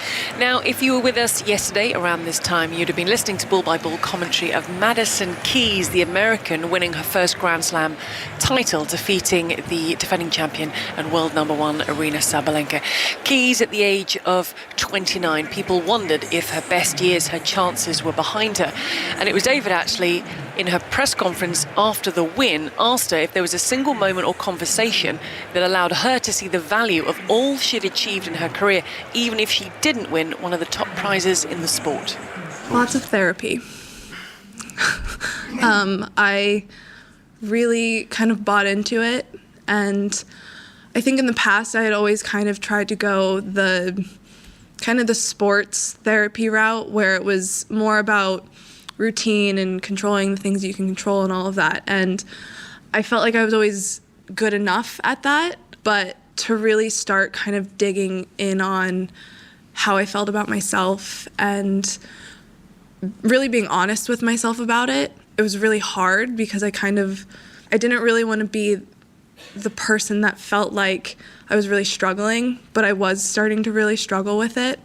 So just being really honest and actually getting help and actually talking to someone, and not just about tennis, but about how I felt about myself. Again, very uncomfortable, and I never really looked to be uncomfortable. So I honestly think that had I not done that, then I wouldn't be sitting here. David, it was a very honest answer to your question. Yeah, and I was kind of expecting it, which is why I posed it, because I've had a chance to be in press conferences with Madison Keys before over the last 18 months, and I've really been struck by just how much she's kind of gone through over the last decade. When she came on the scene as an 18-year-old, she was so exciting as a tennis player that I remember Martina Navratilova and Brad Gilbert, great voices in the game, champions and coaches, they were predicting that this woman is going to be world #1 in like a year or so. Here's a backhand cross court from Zverev in the first game of the first point of the Sinner service game here, who's 1-2 down. Zverev nets and swishes the racket in frustration. He can't get his rhythm really here at the moment as Sinner has the first set 6-3. And Keys admitted that the pressure of all that and the pressure she put on herself and an assumption that she was supposed to be winning Grand Slam titles had just made her really depressed and not valuing herself at all. And she really struggled with it. And I felt for her really over the last year or so. And I mean, it was wonderful seeing her prove that she could do it at the very highest level, to beat Iga Swiatek and then Aryna Sabalenka back to back, and to understand kind of how she got the best out of herself. And she was super honest, as you say, Gigi. Here's a forehand struck away onto the sideline by Sinner to move to 30 love. And I think as well, Pat and Annabelle, it's normalising therapy, isn't it, what Madison Keys did in that press conference? She's saying that, look, sometimes she said, the main thing I wanted to do is not feel terrible anymore. Yeah, it wasn't about so many sport. tennis players do, actually so many sports people do, to be honest. You know, a lot of them sort of suffer from that because they judge themselves and what life is all about by wins.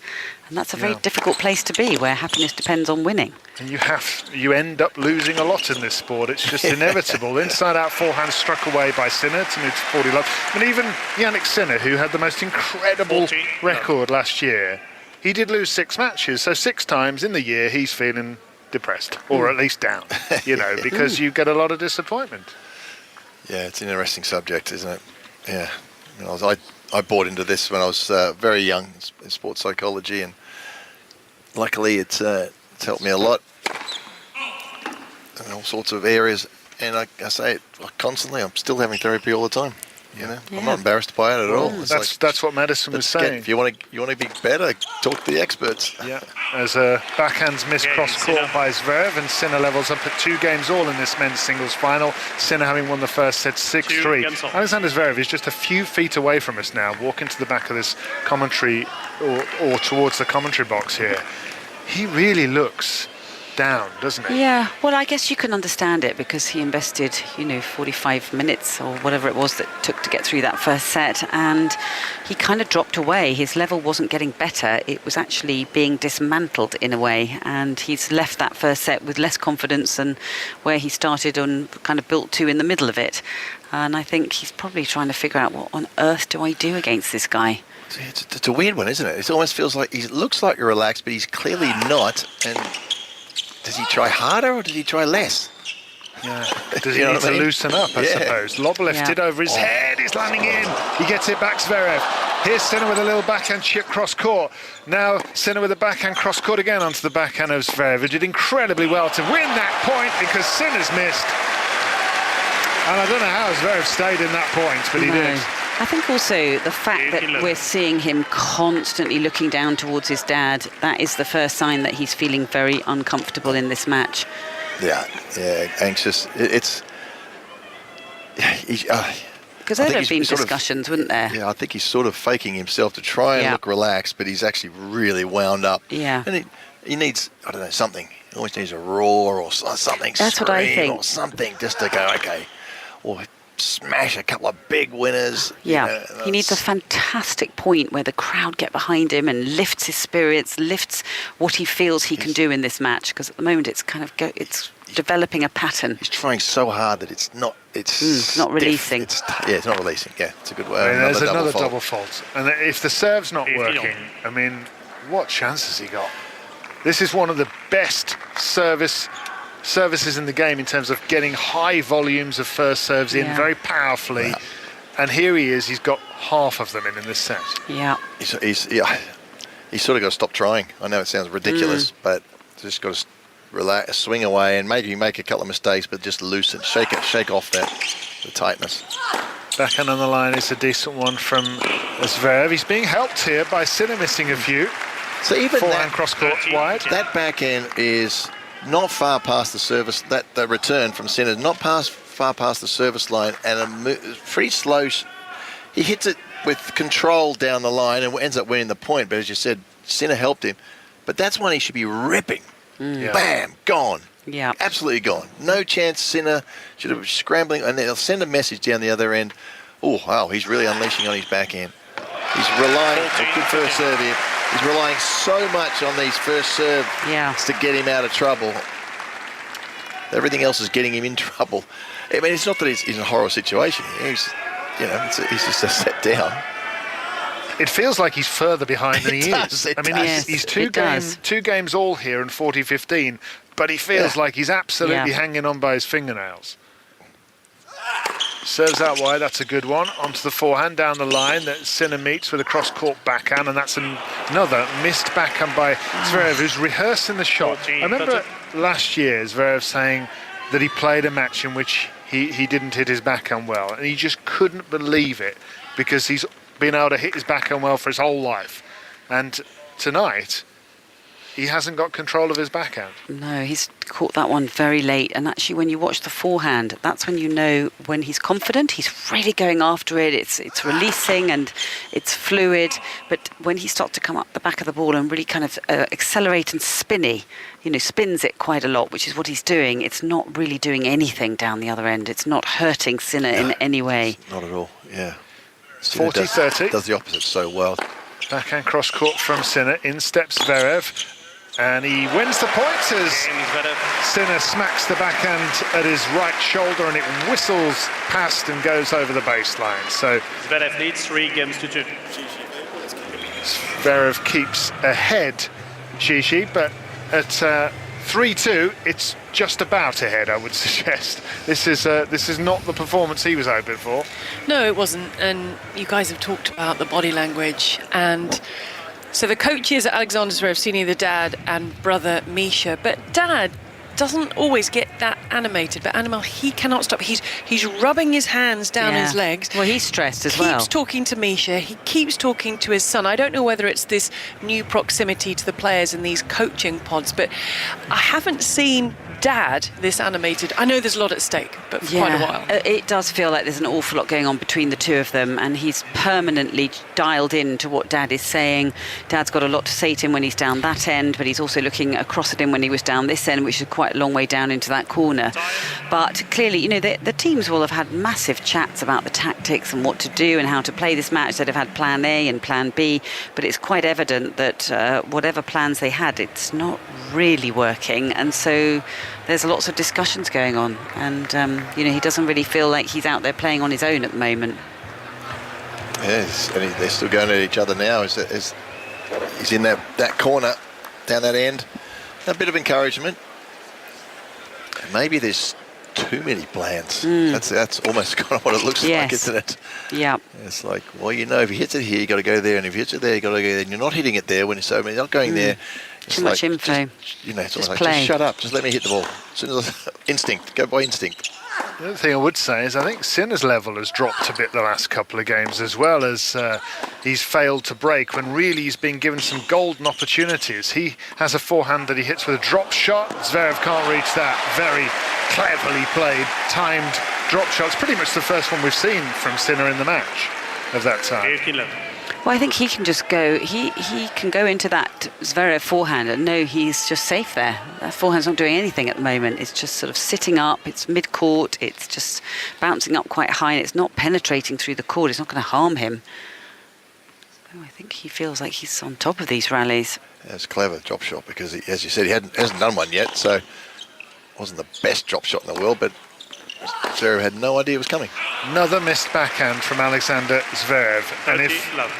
And you kind of got to be told that he's the world number 2 and that he's in the Australian Open final, because he's playing like a very different player. What's funny, last night in the women's final, the first 2 sets were just patchy, like this, not like Sinner, but 3 of the 4 people we've seen in finals have been incredibly patchy in the early parts of matches, and Sinner's been playing as Sinner does very, very well, but it's only 1 set, and Zverev's ahead in this set. It's hard to believe, actually. There's a double fault there.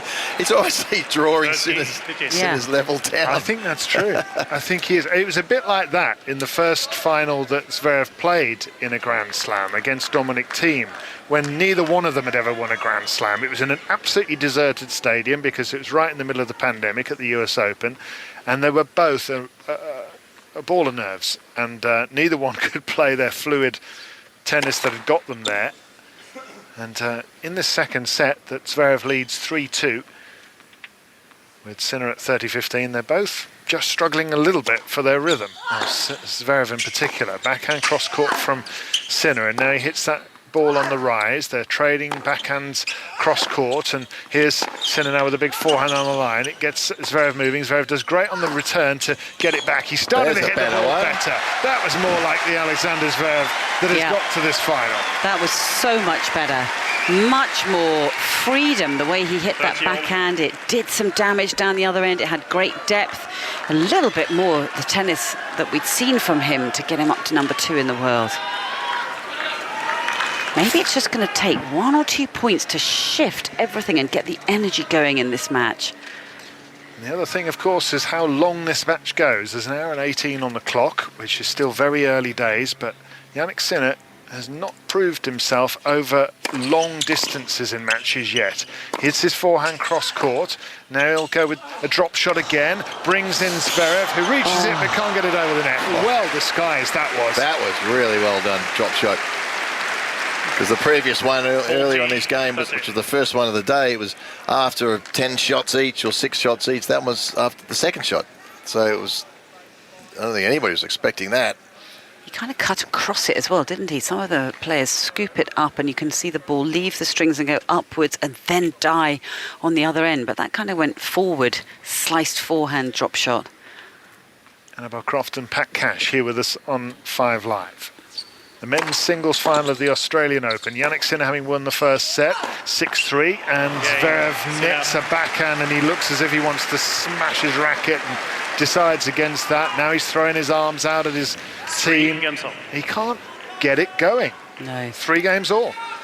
There was some promising signs in that game, but then, clever play from Sinner. Maybe he says, well, Zverev's starting to get some rhythm here. Let me just upset it a bit. A couple of drop shots. I mean, it certainly would look that way. Big day. And it worked. Indeed. Because the next ball back, regulation backhand, was clunked. Big day for these two guys in the Australian Open men's singles final, and a big day of sport on 5 Live as well, as Zverev hits his forehand down the line. Lovely little dink volley. Sinner meets it but can't deflect his forehand cross-court into the court. Incredible movement there. Well, it really was, and that was a very tough volley for Zverev. He wasn't completely in control of that rally, but he managed to do just enough with the forehand volley, but he was up against it. Yeah, really good point. Not great approach shot. It was forced to hit, wasn't it? Yeah. Again, just doesn't have that snap through. Sort of little element of safety to it. I don't want to miss it. 15 love, Zverev. Good first serve, finds the mark this time. Sinner's got a chance though with an inside-out forehand, and long goes Zverev's backhand again. It's hard to explain to you how good the Zverev backhand usually is. You just don't see him missing it most of the time. But that's what's probably dragging everything else down, isn't it? If he feels that he doesn't even have that to rely on, then that's a nightmare. It's like watching a completely different player at the moment. 3 games all, 15 all. First service. Premier League Sunday with Steve Crossman from 12 today here on 5 Live. Commentary of Tottenham against Leicester, and then Aston Villa against West Ham. With Crystal Palace against Brentford in the Premier League game at 2 o'clock on 5 Sports Extra. Right now here on BBC Sounds, Jannik Sinner going for Grand Slam title number 3. But an ace out wide from Zverev.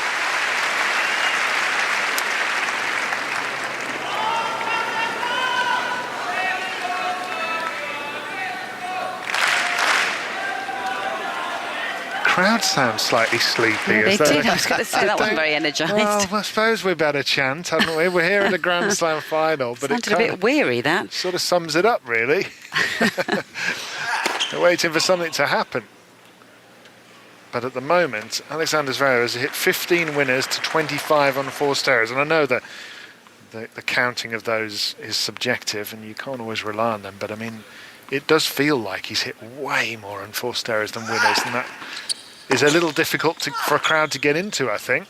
Backhand smacked cross-court by Sinner. My goodness, that was a laser into the backhand of Sinner, and he miscues wide.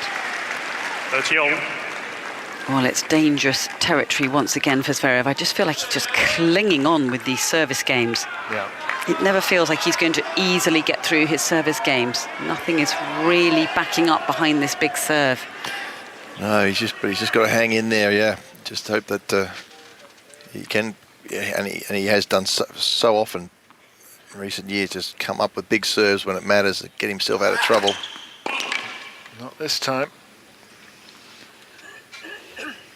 If he does win this title, Zverev, he'll be the second longest wait for a first Grand Slam title in the men's game behind Goran Ivanisevic, who finally won Wimbledon in 2001. Here's a backhand cross-court from Zverev, met by the backhand of Sinner, who's trying to set up a break point here at 3 games all in the second set. He's got a big forehand to sit up and attack. Now he drops shots, brings in Zverev, who goes down the line and finds the shot he's looking for, right into the corner between baseline and sideline. Well done. That got the nod of approval from Dad. And actually, it's almost like that's what he needs, was a run and a sprint like that, just to try and get those legs going and just release a little bit. And he did a great job getting underneath that ball. And wow, what a fabulous backhand up the line that was. Easy one to miss too, that one, isn't Yes. it? Yeah, running away. You know, the drop shot was inside out, so it was sliding away from him. He had to hit right into the corner. I think that might make him feel a little bit better, that sprint. He needs just a couple of good points back to back to just get things going, get the crowd going and start feeling better about himself. This for 4-3 for Alexander Zverev in the second set here. He's a set to love behind. He just about makes the serve, and that's a great backhand cross-court from him. He wins the point to Zverev as Sinner chips long, and Sinner just holding the back of his leg there. I don't know whether he's just felt a bit of a twinge in his left hamstring as he walks slightly gingerly towards the chair here, Gigi. I mean, we end up watching Jannik Sinner quite a lot, and one of the reasons is because he has cramped a lot of late. He's also struggled over long distances. We've only had an hour and a half so far, but he's never won a match in his life that's gone beyond 3 hours and 50 minutes. That was a stat that Matt Roberts, one of our colleagues, was telling me about. 0-6 when he's gone really long. And something's hurt him there. Yeah, he did feel that, that's for sure, that light, wide stretch. And it hasn't been exactly a stressful match yet. He's done a couple of really wide slides, but hasn't been brutal long rallies, has there yet? Not at all. So he should be okay. Well, I mean, maybe he just felt oh, that was a bit hard, and he doesn't seem to be bothered by it. Change of ends, and he's come up. Just watching him closely as he's walking off his chair. Looks fine. Looks fine?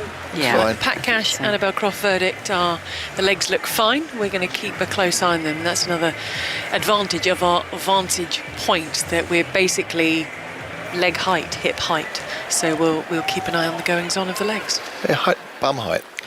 Okay, I was going hip, but you can go bum. Like the photographers we're going to see in a couple of Lots hours. of bottoms at that point. When they put the stage up for the photographers to stand. At least we don't have line judges in our way anymore. That's true. We don't even look at them. First set went to Jannik Sinner, 6-3 in this men's singles final. The second set is being led by Alexander Zverev, who hits his forehand return down the centre.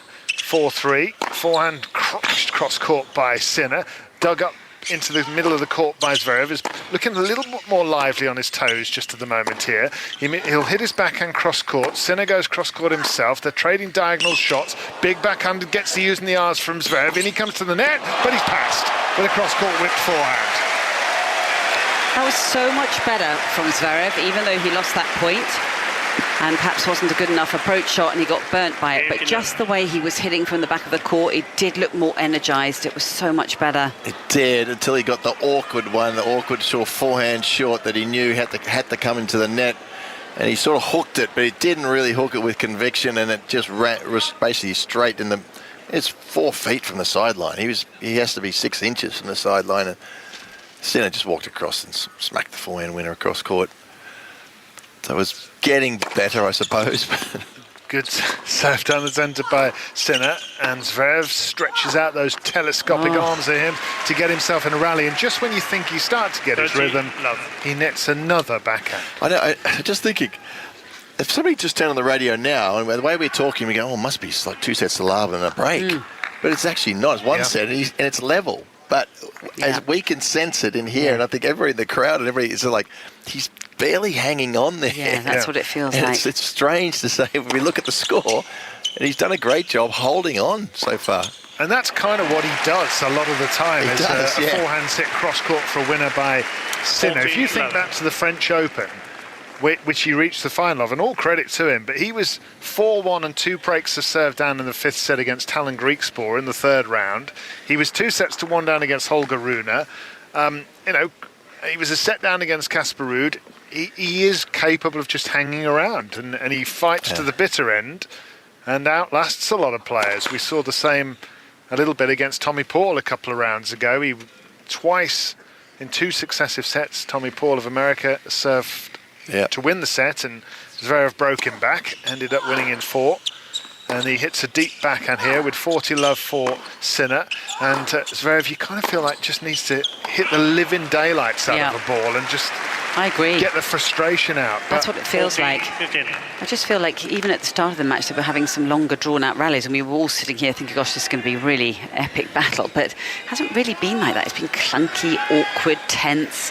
And I feel like you can't take your eyes off what Zverev is doing, because it seems to be all about what he's doing. You know, Sinner has just been maintaining what he does. He does that so well, doesn't he? His level just barely drops. I mean, even something like Novak or whatever will have a patch, but Sinner never seems to have that. It's 1 point. Yeah, not many people have beaten him over the last 18 months, Jannik Sinner, as he hits his backhand cross-court, 40-15. This to level up at 4 games all in the second set of this men's singles final, and long goes the Zverev forehand. And he shakes his head in front of us here at court level, and he's head down, searching for form. Yeah, he's desperately trying to seek solutions to what's in front of him, and there aren't many. Particularly if you haven't got the weapons and the tools that he needs to be able to play his best tennis. I think he's struggling with all of that, because you can't even do the tactics you want if nothing's really working. We had a couple of rounds ago a match that felt like the final with Novak Djokovic against Carlos Alcaraz, and that was 4 sets of blistering tennis. But that really put paid to Djokovic's ability to compete. He injured himself as a forehand is hit down the line and just missed by Sinner. Really had the whole corridor there to go into, and he missed. And Zverev picked up the pieces, really, of that Alcaraz against Djokovic match. Won the first set on a long tie-break set, and then Djokovic realised he couldn't carry on.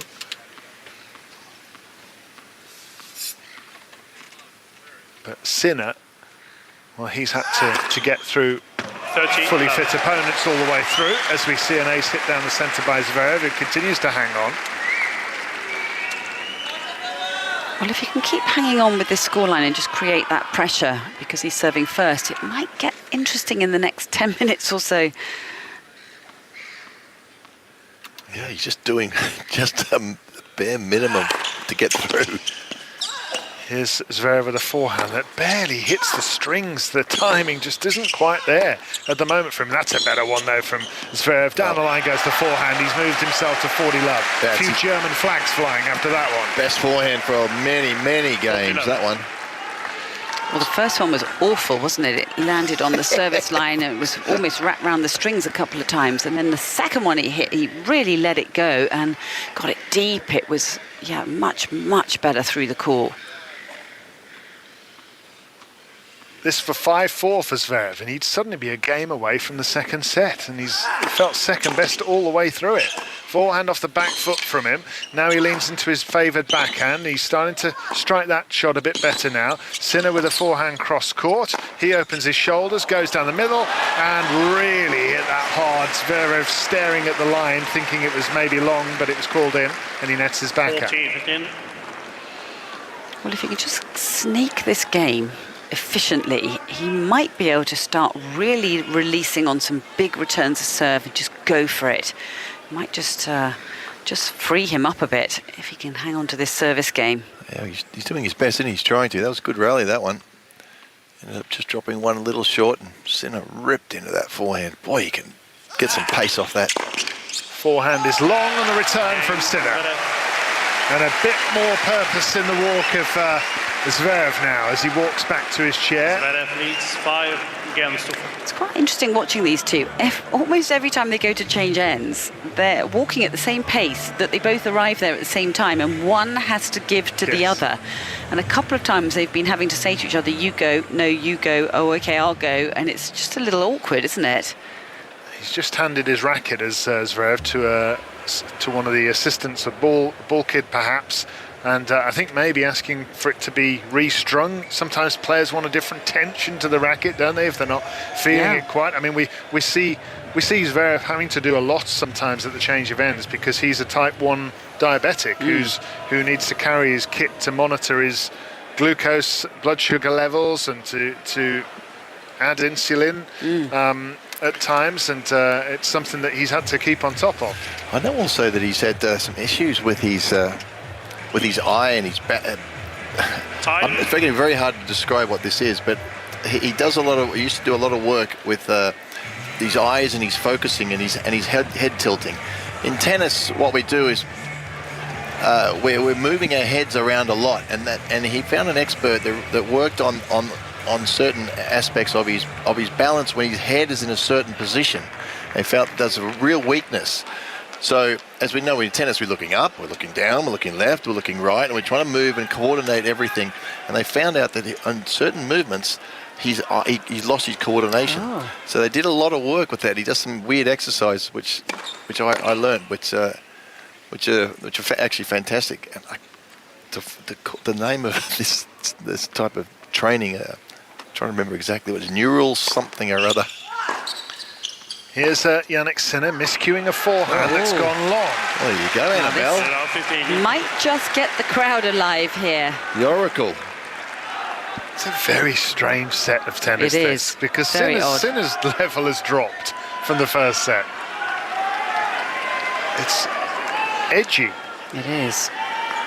5-4 Zverev, second set. First set was Sinner's.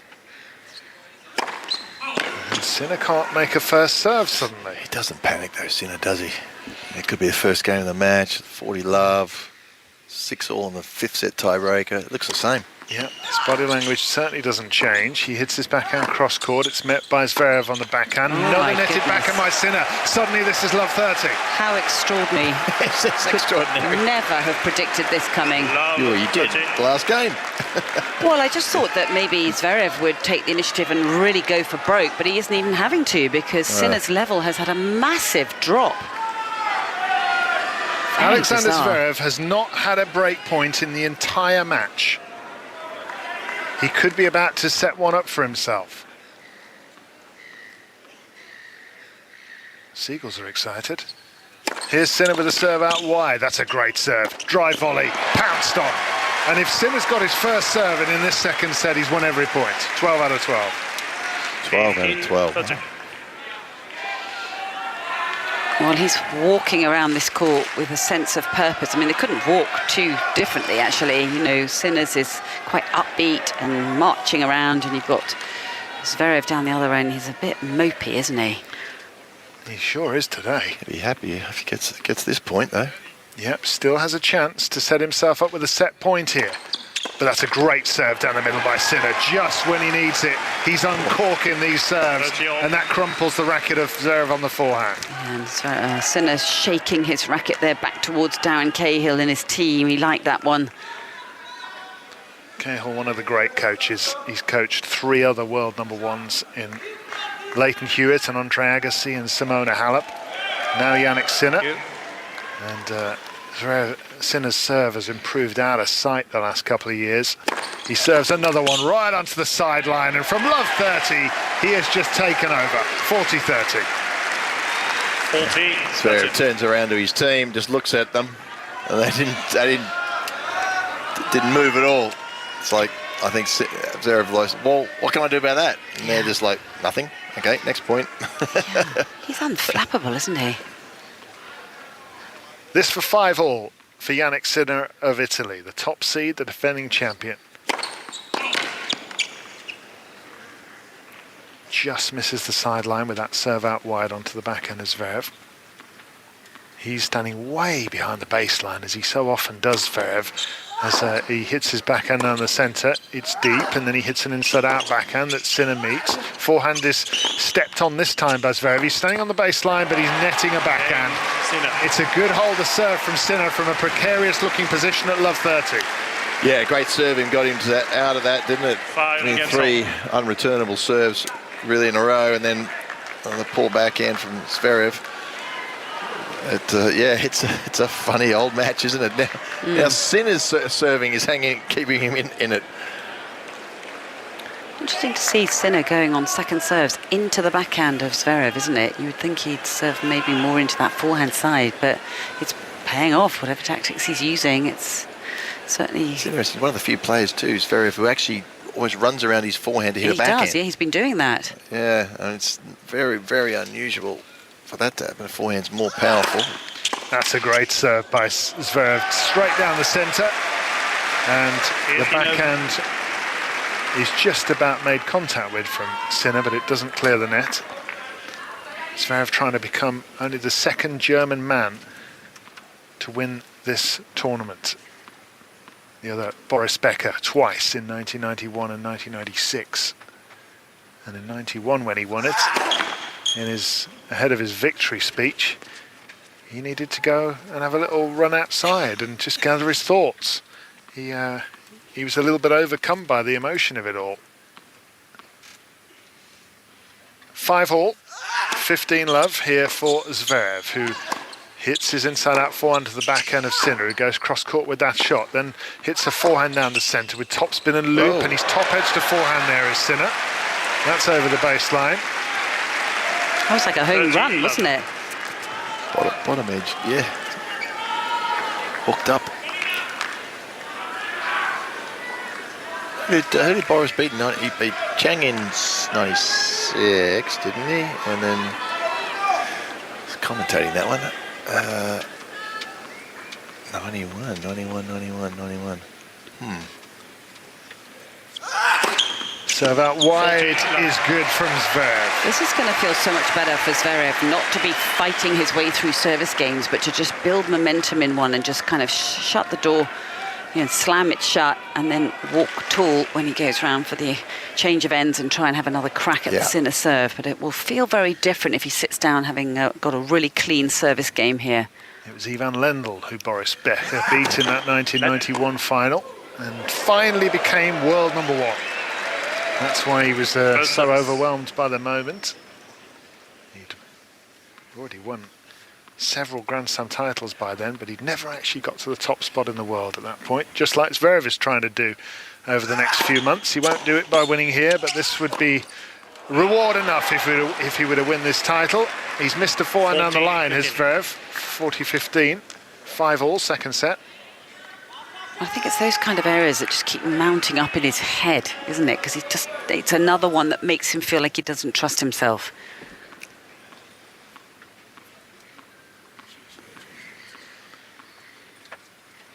40-15 here's Zverev at 5-all, trying to give himself at least the chance to play a tiebreak in the second set, with Jannik Sinner having won the opening set 6-3. He hits his forehand down the middle and moves to his right, smacks the forehand down the middle. Zverev meets it, hits it deep. Now he jumps on another one. Great wide shot by Zverev, much more authority on the ball, and it gets Sinner lurching out to his right, looking uncomfortable, and it is Zverev who leads by 6-5 in the second set, Gigi. Let's stick with Sasha Zverev for a little bit. And as we've been saying, he has been previously in 2 Grand Slam finals. That was the US Open in 2020, lost to Dominic Thiem. It was Roland Garros, the French Open last year, lost to Carlos Alcaraz. He lost both of those in 5 sets. And here he is talking about the physical work that he's been putting in to try and avoid that scenario happening again. I always knew that I could last with anyone for as long as I wanted when I was with Jess Green, and I was with him for 7 years. I felt like I was physically one of the strongest players on tour. I was not with him when I got injured, so recovering from injury and coming back from the injury, I think the hard work needed probably to double and to go up even more to become the same level again. And that was the reason why I hired him, to be physically at the same level again that I was, and to be able to compete with those guys, because I think I said it also after the French Open final. I got tired against Carlos. I simply got tired in the 4th and 5th set. Yes, there were some unlucky moments. The match could have gone a different direction. If the out call would have been called out and all of that. But in general, I got tired, and I didn't want that to happen this year anymore. It's 10:30 on a Sunday morning. A reminder that still to come today, 5 Live Premier League Sunday with Steve Crossman, that will include commentary of Tottenham against Leicester and Aston Villa against West Ham. All over on Sports Extra at 2 o'clock. We'll have commentary of Crystal Palace against Brentford. Zverev's complaining about something in the crowd at the moment. Can you move the spider camera, please? Oh, okay. There's a camera that hangs suspended by 4 wires called Spider Cam, and it's just sort of sitting there in the sky, and Zverev wants it out of his eye line, and eventually the director gets the message and moves it out of the way, so we can get on with this game now on the Sinner serve. The world number 1 serving at 5-6 down. Great first serve from him. And the return is good, though, from Zverev. It goes into the net with his backhand. And for a second there, you thought he might be about to steal a really important point, Annabelle. Yeah, there was a couple of times he's just managed to sort of flail at a return of serve, and he's got it, a racket to it, floated it to the baseline, it's landed in.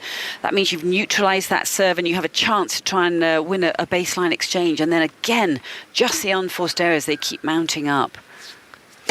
Serve out wide is just long from Sinner.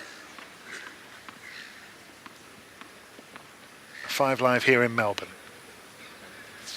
The Australian Open men's singles final. Watching Alexander Zverev put a backhand long, and his struggles to get any sort of momentum continue, but he's still in there on the scoreboard, 6-5 ahead.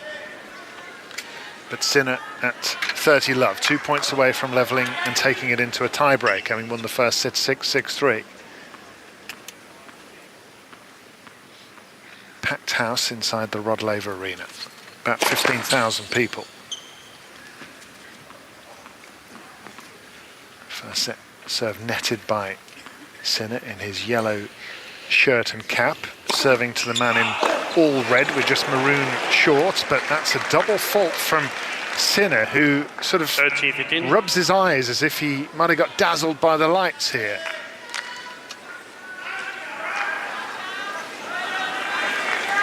It's tense, isn't it? It is. I was just thinking that. It's a funny old atmosphere, but, you know, atmospheres have a life of their own. You know, crowds kind of sense what's going on and they kind of go collectively with what's happening. It's just an odd atmosphere. Sinner tries for an ace down the middle and misses the centre service line. I mean, frankly, Sinner's level has dropped a lot in this second set. And Zverev is way short of his best. He's just trying to hang on. Backhand down the middle from Sinner, who goes down the line with that shot now onto the forehand of Zverev, who whips it cross court. And he goes with that shot once more, does Zverev, standing behind the Melbourne sign, which shows you that he's way behind the baseline. Will he step up at any point? He'll have to now, because there's a drop shot from Sinner, but it's not even over the net. And Sinner now, suddenly from 30 love to 30 all, is 2 points away from losing the set.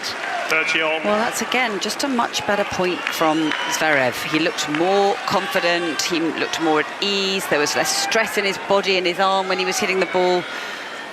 Trouble is, the stress is back again now, isn't it, for the 30 all point.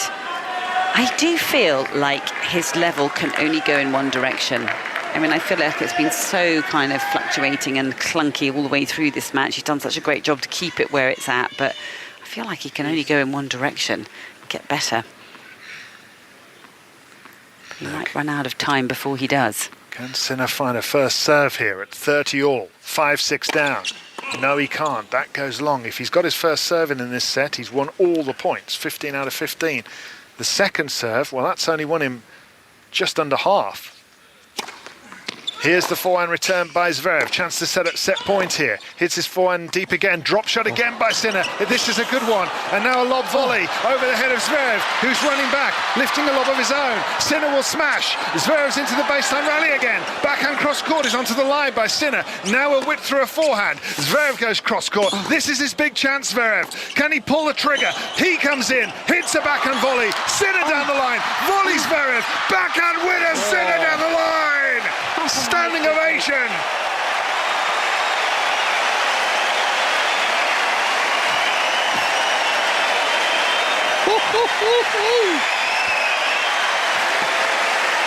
What a rally. Well, the match has come alive, finally.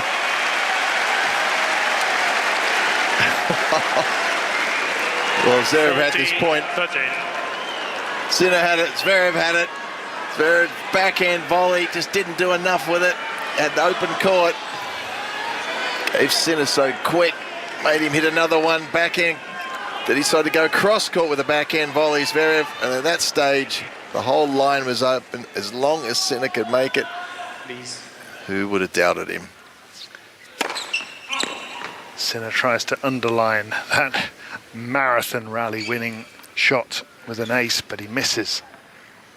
This to take him into a tiebreak though. Serves onto the backhand of Zverev, he goes down the centre and now hits the two-hander cross court onto the backhand of Sinner, who goes cross court. They're trading these shots safely down the middle of the court by their standards. Neither one wanting to pull the trigger at the moment.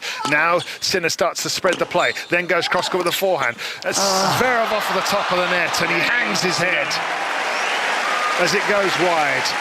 And he's into a tiebreak here in the second set, trailing the world number one by a set to love. 6 games all. Well, that really was the big opportunity in that last game, wasn't it? With that penultimate point where he just didn't do enough with that backhand volley. 2 backhand volleys that sat up and enabled Sinner to have more time on the ball. And the other area, Pat, I don't know if you're feeling it the same way. I just feel like this spinny forehand of Zverev it's just holding him back in this match. Not going anywhere, is it? It really isn't. It's only just hoping that Sinner makes a mistake off one, going for the line or going for the winner, but that's extra added pressure itself for Sinner to say, oh, do I go for this or do I just stay there on that forehand? Eventually I'll get a winner, but a tiebreak will determine who wins this set. Zverev will begin. Let.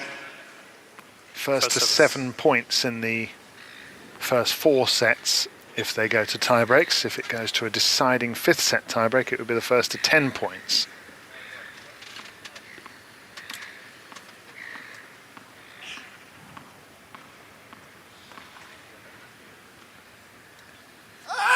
Here's Zverev serving up wide onto the forehand, then cracking a forehand cross courts. Sinner meets it. Just onto the baseline goes Zverev with that forehand. That was a little bit fortunate, but it did the job. Yeah, at least he went for it and hit it rather than just kind of really holding back on it and spinning it. So I think he's going to have to take some extra risks. He's going to have to force himself to hit it a bit more. I mean, that came off perfectly, but the 2 shots before, the forehand was just wobbled. I don't think he honestly knows where he's hitting the ball at the moment. That one's sort of at the bottom of the racket and went clean winner. He's sort of hitting it all over the frame. Some are clean, some are not. He's just got to hope that he gets a few clean ones in a row. Great first serve by Sinner. Drive volley put away for 1 point all in this second set tiebreak, with Sinner leading by a set to love. They've played 3 tiebreaks each this year so far. Neither one has lost a tiebreak, so 3-0. Something's got to give now. Yeah, I think Sinner just looks so efficient out here. He looks like he's hitting the ball cleanly. He looks like he knows exactly what he has to do. He's not really being hurt too much by the baseline game of Zverev, and he's got the answers with the passing shots. So, if he just keeps taking care of business. Decent forehand return is deep from Zverev up against Sinner, who hits his backhand cross court. 1 point all in the tiebreaks. Zverev's hitting lines here, but Sinner's still in the rally. Sinner with a backhand cross court. Replied down the line by Zverev that just hits the line, and the mistake is Sinner's with the forehand long. Mini break, 2-1 Zverev. 2-1. Well, there are also some more, I hate to just harp on about it, but some more short, spinny forehands in that last rally, but he's managed to get an error out of Sinner. Yeah, it feels like Sinner's in sort of 2 minds, really, so I just keep going in these rallies. I'll win them, but got a couple of very good backhands from Zverev out of nowhere almost.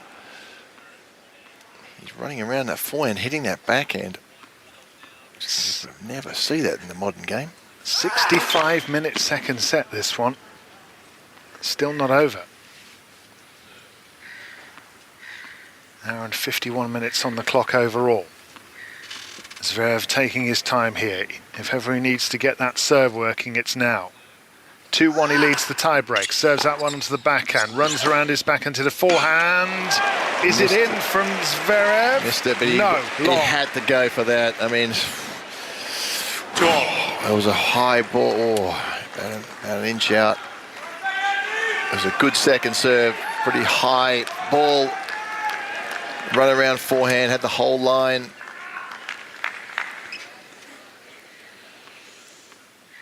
So 2 points all now in the tie-break, 1-7. Sinner spinning the racket in his hands at the far end as we look. Returning with his backhand down the middle. Zverev hits his forehand down the line.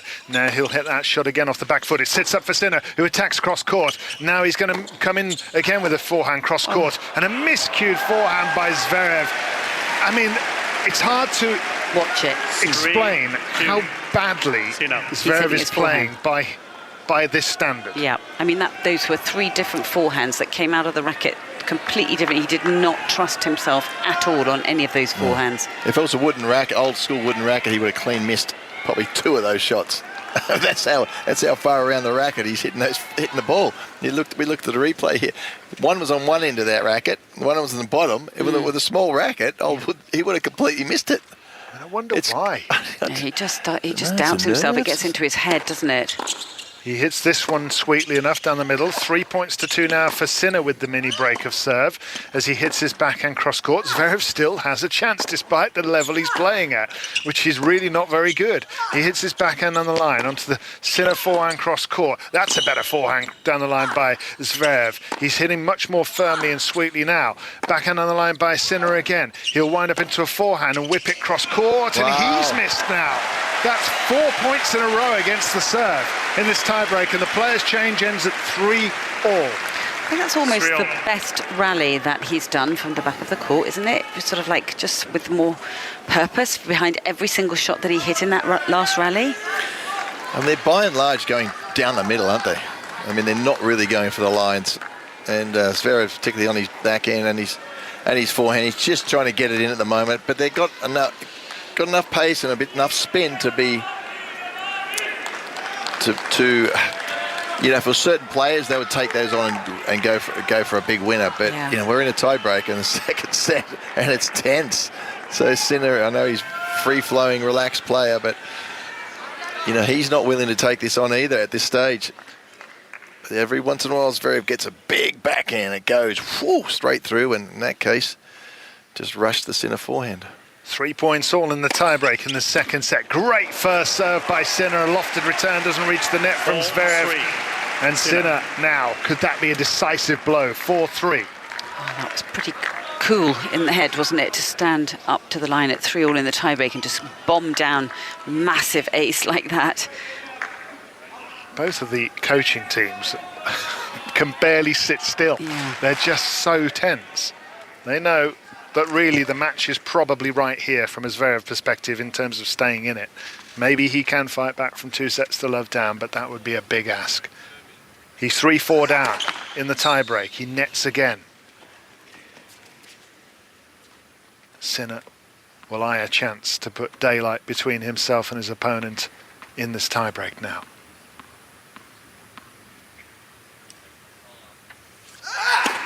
He'll return with a forehand and miscue it wide, Sinner. Goodness. And the serve was nearly long. Well, we had to hold our breath on that one. There was a lot of ball bouncing, a lot of tension there. He managed to kind of spin it into play. I think maybe Sinner was expecting something different from that serve. Yeah, I think he might have skidded off the line. Sinner hit that one way wide. Very rare. The ball bouncing of Alexander Zverev once more, dressed in bright red at the far end of the court with his red headband. He serves onto the forehand. The return is onto the baseline by Sinner, trying to get away with it, and he has a leg cord winner off the top of the net from Sinner. He raises his hands in apology, and Zverev stares at him as if to say, come on. Yeah.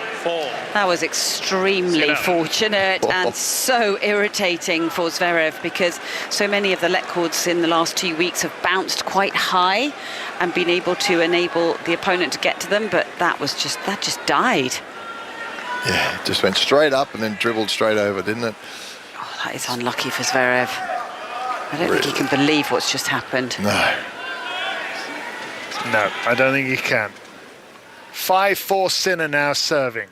He'll have 2 serves here, and if he wins them both, he wins the set and leads 2-0 in this best of 5-set men's singles final. Serves out wide. That's a beauty. Right into the corner. Finally, the frustration balls over just a little for Zverev, and he slashes the racket into the ground in frustration. Well, I can understand that because, such a tense moment, that last point, and I'm sure he feels like everything's going against him anyway, so to have that, it's like salt in the wound, isn't it? Well, the other thing is, probably realises that Sinner's playing about as poor tennis as he has the whole tournament. And he needs to get this set while he's playing patchy tennis. Set point Sinner. Serves out wide. Block back return on the forehand. Down the line goes Sinner. Has he made it? Yes. He has! Just touched. Sinner shakes the racket in celebration. We're showing the replay on the screen. It catches the very outside edge. That was 72 minutes of, frankly, pretty ropey tennis on both sides of the net. But it's a Grand Slam final. It's tense. And the bottom line is Jannik Sinner leads it by 2-0, and Zverev has had enough. He started to slam his racket into his racket bag, Gigi. Sinner has now won 16 of his last 18 tie-breaks, and he's a set away from successfully defending his Australian Open title. Okay, now with the time at 10:45, before we return here at Melbourne Park for the start of the third and what could be the final set of this year's Australian Open, let's bring you the news with Carl Hartley. The voice of the UK. This is BBC Radio 5 Live. Thanks, Gigi. The Conservative leader, Kemi Badenoch, says more needs to be done on integration following the Southport killings. Speaking to the BBC, she said that the country has been ignoring hard truths for too long. It comes ahead of the Home Office publishing a report explaining why no action was taken when Axel Rudakabana was referred to the anti-extremism programme Prevent. Storm Eowyn has left UK shores, but there's a new storm expected to bring heavy rain, strong winds and snow. Spanish named Storm Herminia is hitting the UK with a yellow warning for wind and rain in place across some areas of the UK. Meanwhile, more than 100,000 homes and businesses in Northern Ireland are still without power after Storm Eowyn ripped through the north of the UK. 14,000 buildings in Scotland currently have no electricity. And the Chancellor has announced proposed changes to the planning system in England, which Rachel Reeves says will cut red tape and boost economic growth. The measures include cutting back environmental impact assessments for new homes and fast-tracking permission for housing near transport hubs. Hello, can you hear me? I think we have a problem. On BBC iPlayer. We appear to have been hijacked. Do you want to find the guys responsible, yes or no? Every man's been down! These aren't action blockbusters. What? What is this? They're instant adrenaline hits. Yes, come on! This is good news. Everything's going to be okay. Night Sleeper, SAS Rogue Heroes, Sicario and loads more. Oh, you're very good, aren't you? I like the sound of that. Whoever you are, wherever you stream. You're welcome. BBC iPlayer. Australian Open 2025 with Gigi Salmon on 5 Live and BBC Sounds. Lovely to have you with us on this Melbourne evening. It's 9:47 local time, the final match of the 2025 Australian Open. Jannik Sinner is one set away from successfully defending his crown, and 3 times in his career, Sasha Zverev has come back from 2-0 down. The task that is facing him now, and you'll be enjoying it in the company of Pat, Annabelle and Russell. That was quite a second set, wasn't it? If it hadn't been a Grand Slam final, it would have been instantly forgettable, but it was full of drama, and Jannik Sinner got very fortunate with that net cord winner in the tie-break. He served it out very well after that, it has to be said, but his lead is 2-0, and that was Alexander Zverev, the 27-year-old from Germany, the tall 6'6" man, trying to win a first Grand Slam title at the third attempt, his third final, stroking a forehand down the line. So it's 15-all on the Sinner serve, opening game of the third set, 2 hours and 1 minute on the clock. I don't think Zverev will be too worried about going 5 sets. Backhand now from Sinner, cross court. Zverev with the backhand to the very back of the court. Sinner thought for a moment that one might be long. Zverev's forehand to the forehand of Zverev, once again hitting down the centre. That's pushed a little wider on the forehand by Zverev. Now the German goes cross court. So too does Sinner, and Zverev down the line and just missing that backhand. 30-15. Well, much better rallies from the two players. Have just relaxed a little bit after the tension of that second set, which was ridiculous. Zverev hitting the ball nice and cleanly, just going for that backhand down the line at the end. I think the frustrating thing for him is that he knows that Sinner wasn't playing well in that set, and he really needed to grab it. He didn't, or couldn't. It might have been the best chance he gets. We shall see. Perplexing set of tennis in so many ways. Sinner leading by 2 sets to love, 30-15. Forehand return now from Zverev. Sinner backhand cross court. Zverev cross court backhand. Sinner now goes cross court, and a cross court backhand rally is ended by Sinner going down the line. The squash shot forehand from Zverev to the very back of the court. Nice pace and angle from Sinner, cross court with a forehand. Excellent defence from Zverev, who's now coming forward, and he's passed by Sinner. Well, I tell you what, this is just about the best hitting that Zverev's done the match. We sort of expected this in the first couple of games, and then continued on for hours and hours of this sort of side-to-side hitting, clean hitting, power work. Again, Zverev coming in on the backhand with his short backhand, wasn't quite right, and he's so good at Sinner at getting across, hooking that one. And the crazy thing was, as he hit the passing shot, Zverev basically just gave up. Look, the ball's just barely passing, and his hands on the throat of the racket as if... A resigned look on his face. 40-15 Sinner, backhand cross court. Backhand from Zverev onto Sinner's forehand. Zverev went for a bit more, but he's netted with a forehand, and he does still cut a very, very dejected figure. And what do you think, Annabelle? Is this just Alex Zverev having a really bad day at the office, or is it the nerves that's getting to him? Because to his credit, in his 2 previous Grand Slam finals, even though he did get tight at the end and tired, certainly at Roland Garros last summer, he lost them both in 5 and actually played some really, really good tennis for much of the match. Yeah, it's disappointing, isn't it? Because I think he can't see tactically a way through this match. He can't see where to go to get any joy. And it's certainly not helpful that the absolute strength of his game, which is that beautiful backhand, which we've always marvelled at. As I said at the start of the match, I could watch it all day. It's such a beautiful shot. It's not working for him. So if he doesn't have that, and then behind that, the forehand has been pretty awful today. Hasn't done any damage down the other end. It's spinny, short. It's not penetrating the court. It's not hurting. So then you look at all of that and you think, well, how are you going to win this match? And I think that's what's going through his head, because it's one of those things, if you are so tense and tight and feeling pressure, it's like on Jabeur at Wimbledon that year when everybody wanted her to win. It was like the fairy tale, wasn't it? But she just could not release on anything, and it's a horrible feeling. So, I think that's what's going through his head, is dejection of how he feels. Service winner from Zverev, and now he's hitting freely with the forehand down the line. Cross-court Zverev to the forehand of Jannik Sinner. Backhand from Sinner. Zverev's forehand cross-court. Sinner cross-court with a forehand. Now he'll go down the line. Zverev is there, but netting. First bounce into the net and seemed just a fraction slow to move to his left. Sinner just 23 years of age.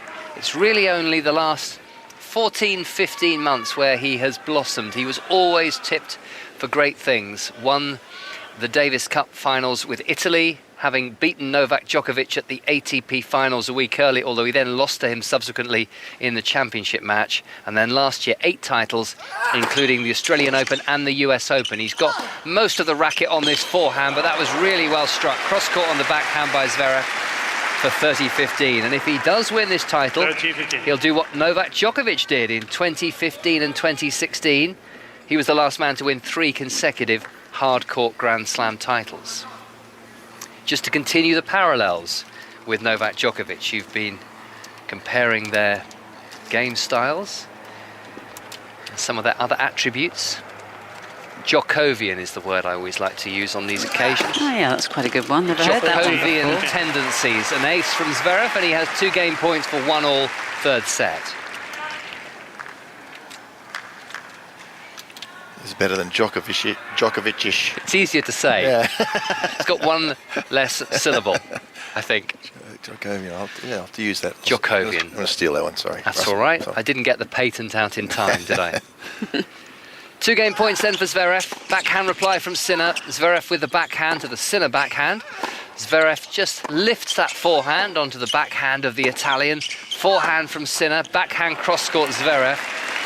And we've had the odd passage of very, very good play and some spectacular rallies, including that 21-shot rally at 30 all and 5-6 in the second set. But there's been a lot of rubbish in between. Yeah, it's been interspersed with sort of fluctuating levels, lots of unforced errors, lots of balls into the net, just not trusting himself. And it's such a great shame because I think he probably expected a lot more from himself. Zverev with the game point. Good serve down the tee, a service winner. And he levels at 1 game all. There's a lot is going to have to change in terms of how he's hitting the ball for this match to get really interesting. Yeah, he is. I mean, he's done it before, hasn't he? I mean, he can just hang in there and just get his timing. I mean, Sinner is so solid. Yeah, he had some patches in that last set, but when it mattered, he was right there. But he is hitting the ball better. Zverev, he's improved, there's no doubts about that. 1 game all. An ace from Sinner, who was very impressive when he landed his first serve in that second set. Won possibly every point, or every point but one. Didn't land the first serve as often as he had in the first set, mind you, which is something he'll be looking to improve here. 1 all, 15 love, just 5 games away from a 3rd Grand Slam title.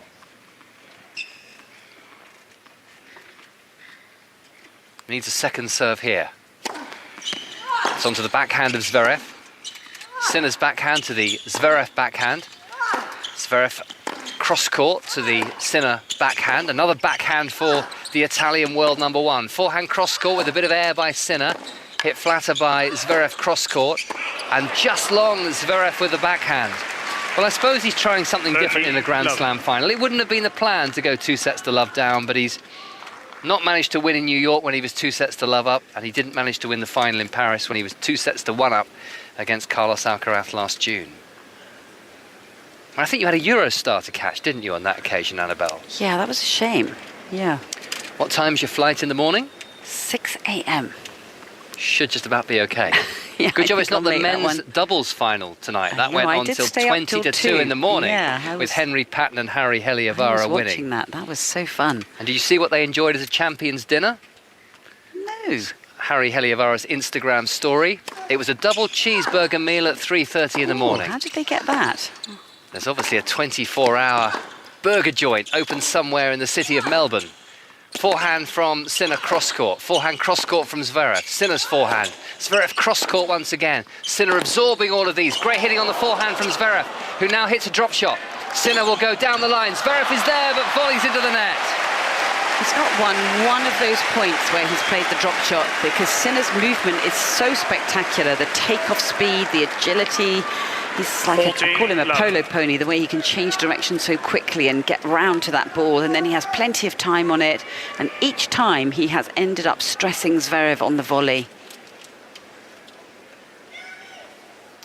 1 all, 40 love. The women's doubles champions were crowned today at a more civilised time of the afternoon, and Katerina Siniakova and Taylor Townsend, who, like Patton and Heliavara, won Wimbledon together, are now the Australian Open champions, and that's a 10th Grand Slam title for Siniakova.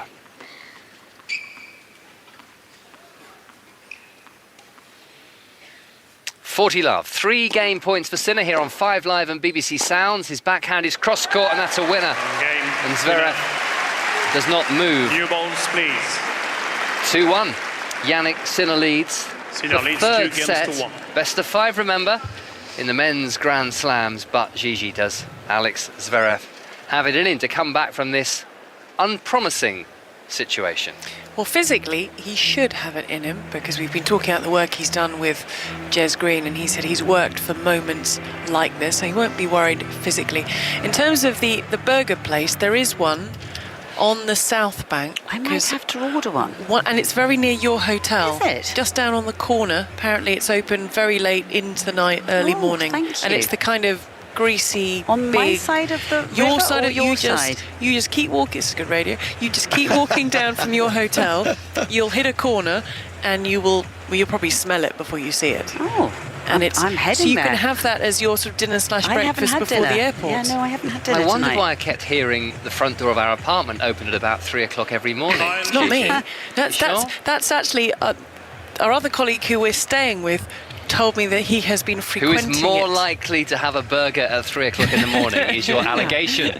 Yes, it is. Which I think is probably... It's not an allegation, it's the truth. The truth. It's the truth. Big shout out to Jonathan Ureko from the website. Sorry, I can't believe you've named and shamed him. Which side of the river? Opposite the casino? No, other side of the river from where Annabelle's hotel is. I don't know where that is. I'm right, really close to the main station here, Flinders Street Station. That side of the river. Oh, it's the same one as me. Down the end, corner, smell it, eat it. Okay. Regret it. Yeah. And to be fair to Jonathan, that is a post-work meal because of the hours that he and many of us have been doing while we're here. I think you deserve those calories, yeah. 1-2. Zverev hanging in there just, but 2 sets to love down to Jannik Sinner, who's not lost a match since the 2nd of October. It's funny how the... South Yarra, he says. That's not where we are. Well, I don't think actually where the burger joint was particularly relevant to the story initially, but you took us on an audio geographical tour through Melbourne, which I think has done wonders for the ratings. Zverev has gone long there. Well, South Yarra is down. very different than than Flinders Street Station as far as burger quality. Okay, we're talking about a big train station or the poshest area in Melbourne. So that's a difference. Okay. There's maybe a travel show in this yet for you, Pat. Love 15. Burger joints of Melbourne. Yeah. Fronted by a Wimbledon champion. I mean, it's perfect, isn't it? It's just what TV execs all over the world are looking for. They just don't know it yet. It's making me hungry hearing all this chat. Well, about at least you now know where to go, Annabelle. I know, exactly. 1-2, love 15, second serve, Zverev. It's a good one, down the tee. Sinner could only get a frame of his racket to the ball, and that was an important moment for Zverev. Do you eat burgers, Pat? I don't see you as a burger munching chap. You're a meat man, aren't you? Yeah, I'm going through that phase at the moment, yeah. Meat phase? Meat and veggies, meat and salad. It's the O diet. Oh, you told me about that. Diet. Yeah. I've given you a card. Yeah, but all those things you told me I couldn't eat, I can't do that. I know. Zverev misses the first serve. I'm just cutting out the carbs. Well, as many veggie carbs are good. Except potatoes. So no French fries. Second serve. Zverev. Forehand from Sinner. Zverev's forehand. He's coming forward. Sinner with the lob. Zverev is going to watch this one land just over the baseline. Excellent judgment because that really did not miss by much. And he would have been jammed in the corner and facing the wrong way had it dived in. Landed on his foot, didn't it? But that was so much better, that forehand he just hit. It's because he's now, back us up against the wall, he's going to start really releasing, I think. Having sent all our listeners into a drive-by burger place in the UK, we're missing out on some of Zverev's best hitting. It's only 11 o'clock in the morning. Backhand long from Sinner. So? We go for burgers at 11 o'clock in the morning.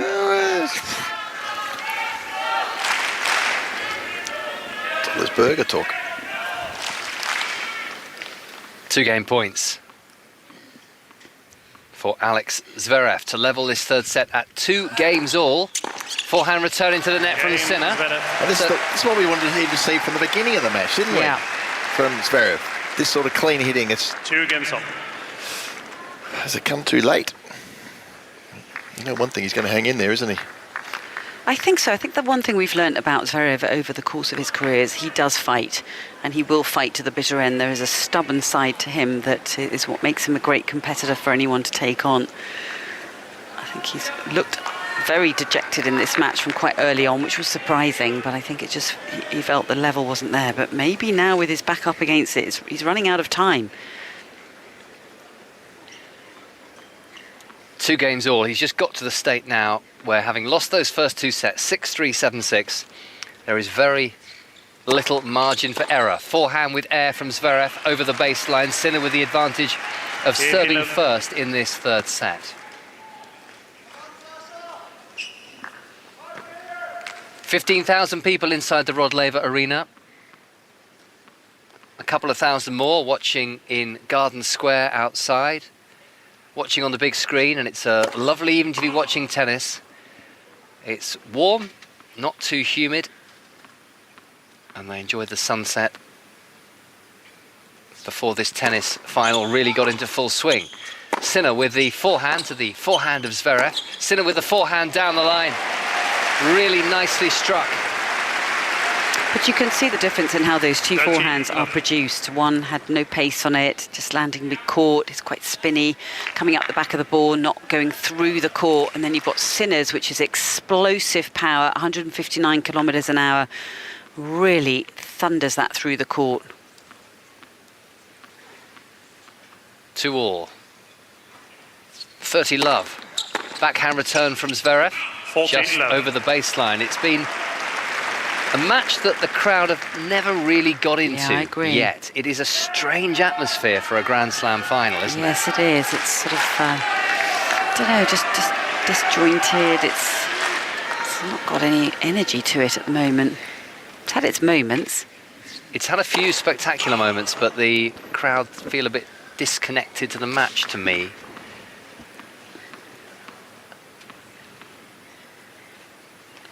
Two all, 40 love. High stakes, though, for both of these players, with the first Grand Slam title of the year on the line for the men here in Melbourne on the Rod Laver Arena. And Zverev has missed the backhand and he lolls his head to one side. And if I were Jannik Sinner, every time I took a look at Alex Zverev, I would draw some positives from that, Pat, because his body language has been actually appalling all night long. Yeah, I mean, when you come into a final, I suppose you want to play your best tennis. And the reality is that finals are full of pressure. And yes, we remember the amazing finals of Federer and Nadal and some of these other great finals. But there is a lot of finals where the players aren't able to play their best. And is it the pressure or the opponent, is in part certain shots that you don't like. They know each other's games very, very well. I mean, there's no doubts that Zverev is, has had a poor night so far, but he's hitting the ball better. But yeah, it's the body language is a bit of a concern. I know he tends to get a bit grumpy at times, but yeah, he hasn't shown any. Not that he does anyway. Jumping up on the toes and just trying to get himself fired up at all.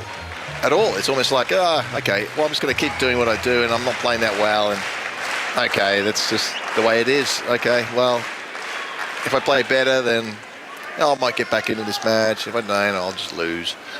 Yeah. One of those ones. It's instead of going, right, let's at least jump around.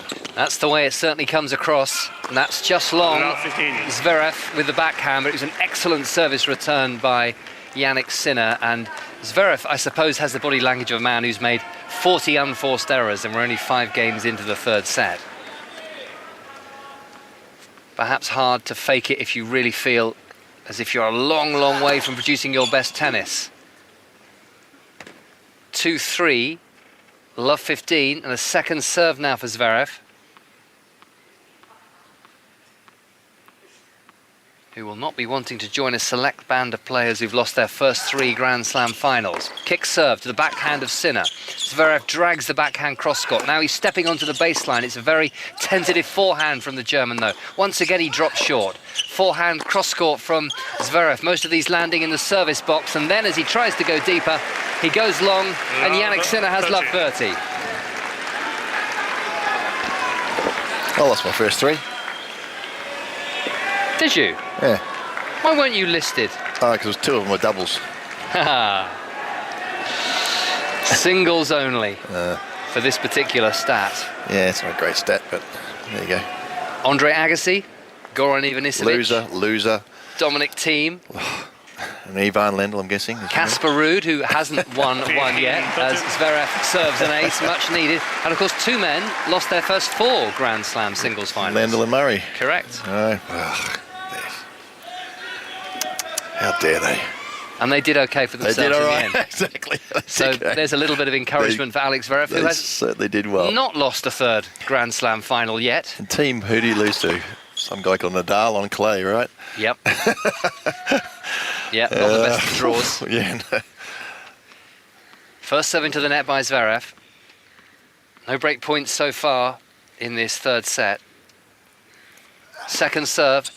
It's a tight-looking serve, but it's landed in, and he's in the rally. Zverev with a forehand with air to the back of the court. Pushes Sinner back, and Zverev has just dumped a regulation forehand into the net. And these are 2 break points for Jannik Sinner to take a 2 sets to love and 4-2 lead in the final. Yeah, it's like he lost that in the backdrop or something. Yeah. Just he didn't see it come through at all. He hit it way out in front and to the side. Yeah, that was about as bad as it could get, that last forehand he's just hit.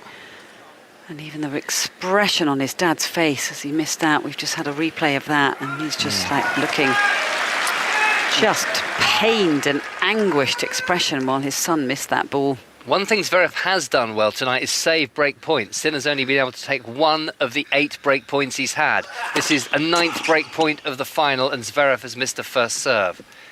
In contrast, Zverev hasn't been able to earn a single break point on the Jannik Sinner serve.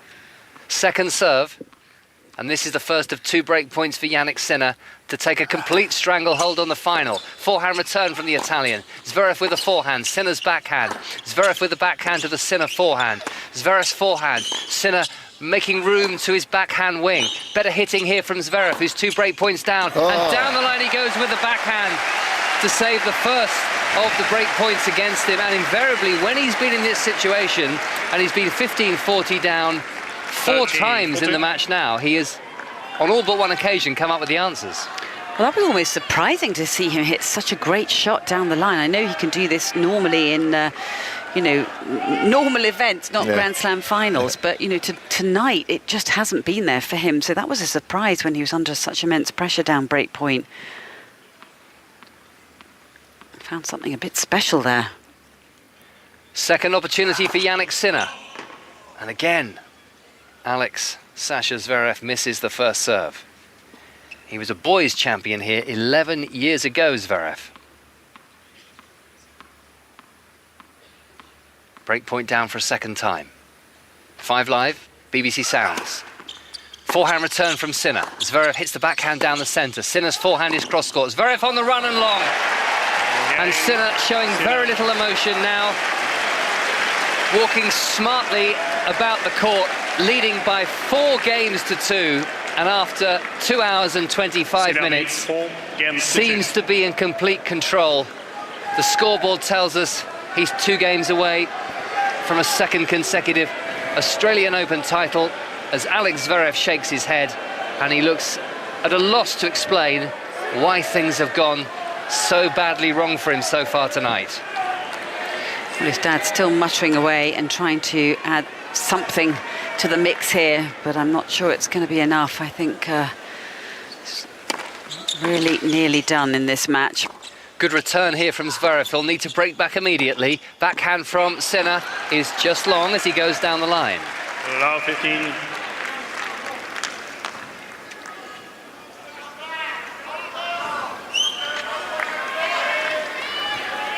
You mentioned Sinner clutching his leg, didn't you, at one point in the second set? Yeah. But generally, I mean, he walks quite stiffly around the court between points, but that's always the way he's walked. No signs of any real problems. No. It's a great serve from Jannik Sinner, who has won 88% of his first serve points when he's landed that first serve.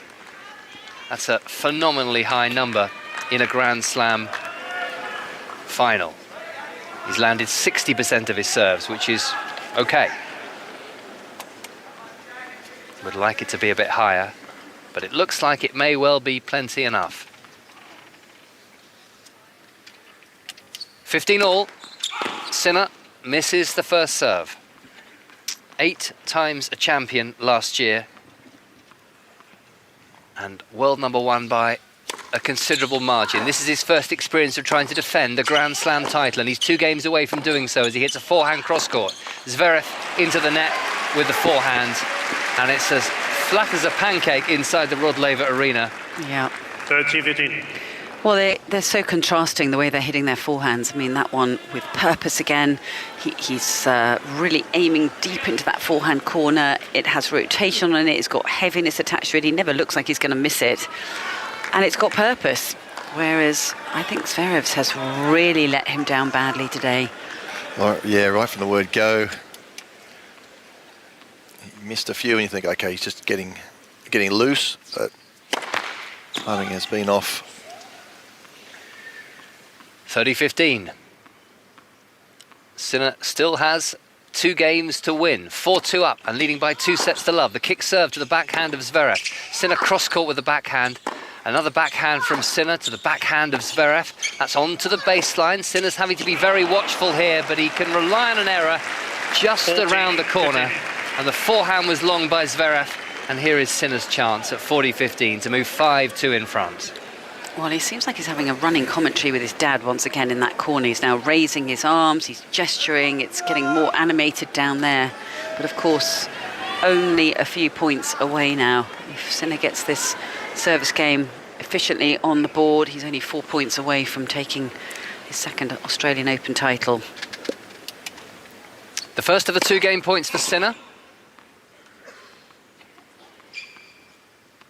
who must have been very worried on the morning of his 4th round match with Holger Rune, when he woke up feeling very unwell, saw the doctor, didn't warm up for his match, but still came through in 4 sets. He's on the run here and hitting a forehand cross-court Sinner, and Zverev down the line with a winner that will perhaps bring a little bit of cheer to him, but he's walking across the court, head down, shoulders bowed. He does not look like a man who believes he can turn this one around. No, he really doesn't. I mean, he looks extremely dejected. I'm not sure I've ever seen his body language this negative. I mean, Obviously just so frustrating because he's going, well, where's that been? I mean, he's just thrown a great couple of points in, then just a couple of shockers. And he must be just so frustrated. He's going, what? Why is this happening? I know I can do these shots. I can do them in normal conditions. He does them all day. Runs the play around and smacks a winner. Then he throws one in the bottom of the net. Second serve, 1 game point remaining for Sinner. Backhand return from Zverev. Sinner's backhand. Zverev with a forehand down the line, and Sinner nets. So maybe he will free himself up a little bit because he's got to the point of no return. Yes. Well, there's just no celebrations for anything. He just sort of like trudges across the other end of the court, back into position again, head bowed, slowly walking in between points. I mean, he's just not really enjoying this at all. Can he create a spark here? He's still in this service game. It's deuce, but the serve down the middle from Sinner was just too good. Advantage, Sinner. And another chance for him to move a game away from a second Australian Open title. I mean, a lot of sports psychologists would say that it starts with the body, doesn't it? It's like the body can then take the head somewhere else, but if your body is giving off the negativity that it's giving, then it's very hard for the mind to pick up with that. Premier League Sunday on 5 Live. We'll start with Steve Crossman chatting to Neda Manua, Julien Laurent and Ellen White ahead of our first commentary between Spurs and Leicester at 2. Forehand return from Zverev, forcing Sinner back slightly. Sinner's forehand cross-court, Zverev down the line. Sinner with the backhand down the centre, and that's long as well. So deuce for a second time, and the crowd are doing their best to raise Zverev. This is their last tennis of the night, and in fact the last tennis anyone is going to see at the Australian Open of 2025. Yeah, it certainly feels like this crowd want a bit more, don't they? They want to try and get some energy going into Zverev. They're going to try and lift him. 18 minutes past 10 in the evening in Melbourne.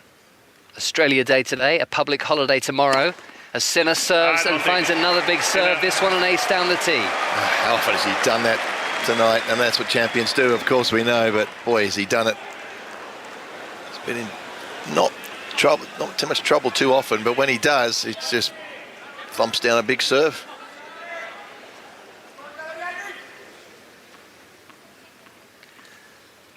Advantage Sinner for a 5-2 lead in the third set.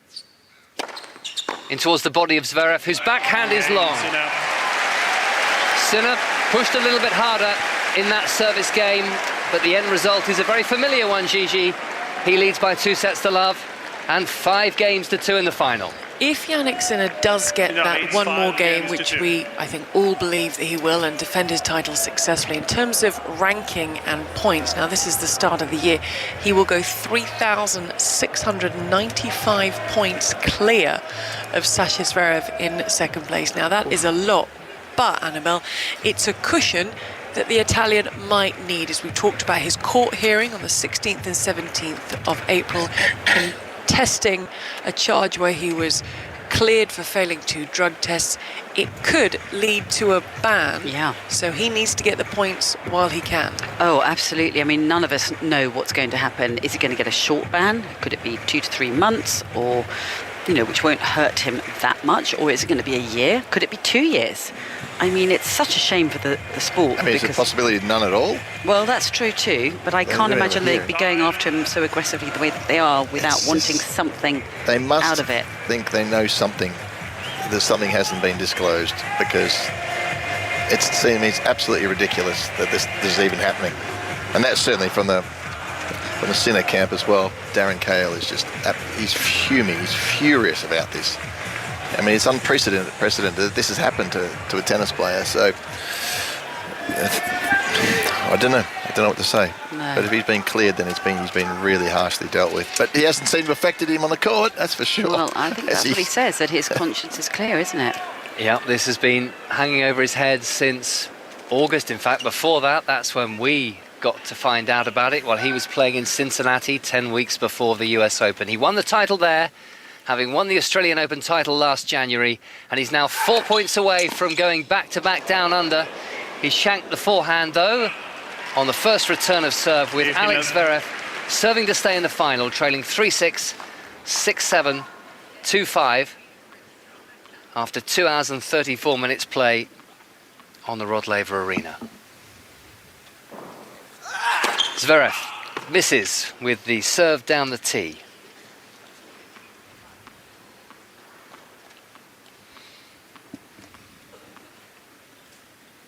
Zverev serving again to the backhand of Sinner with the second serve. Sinner's backhand cross-court. Zverev hits the backhand. Sinner cross-court with a forehand and into the net.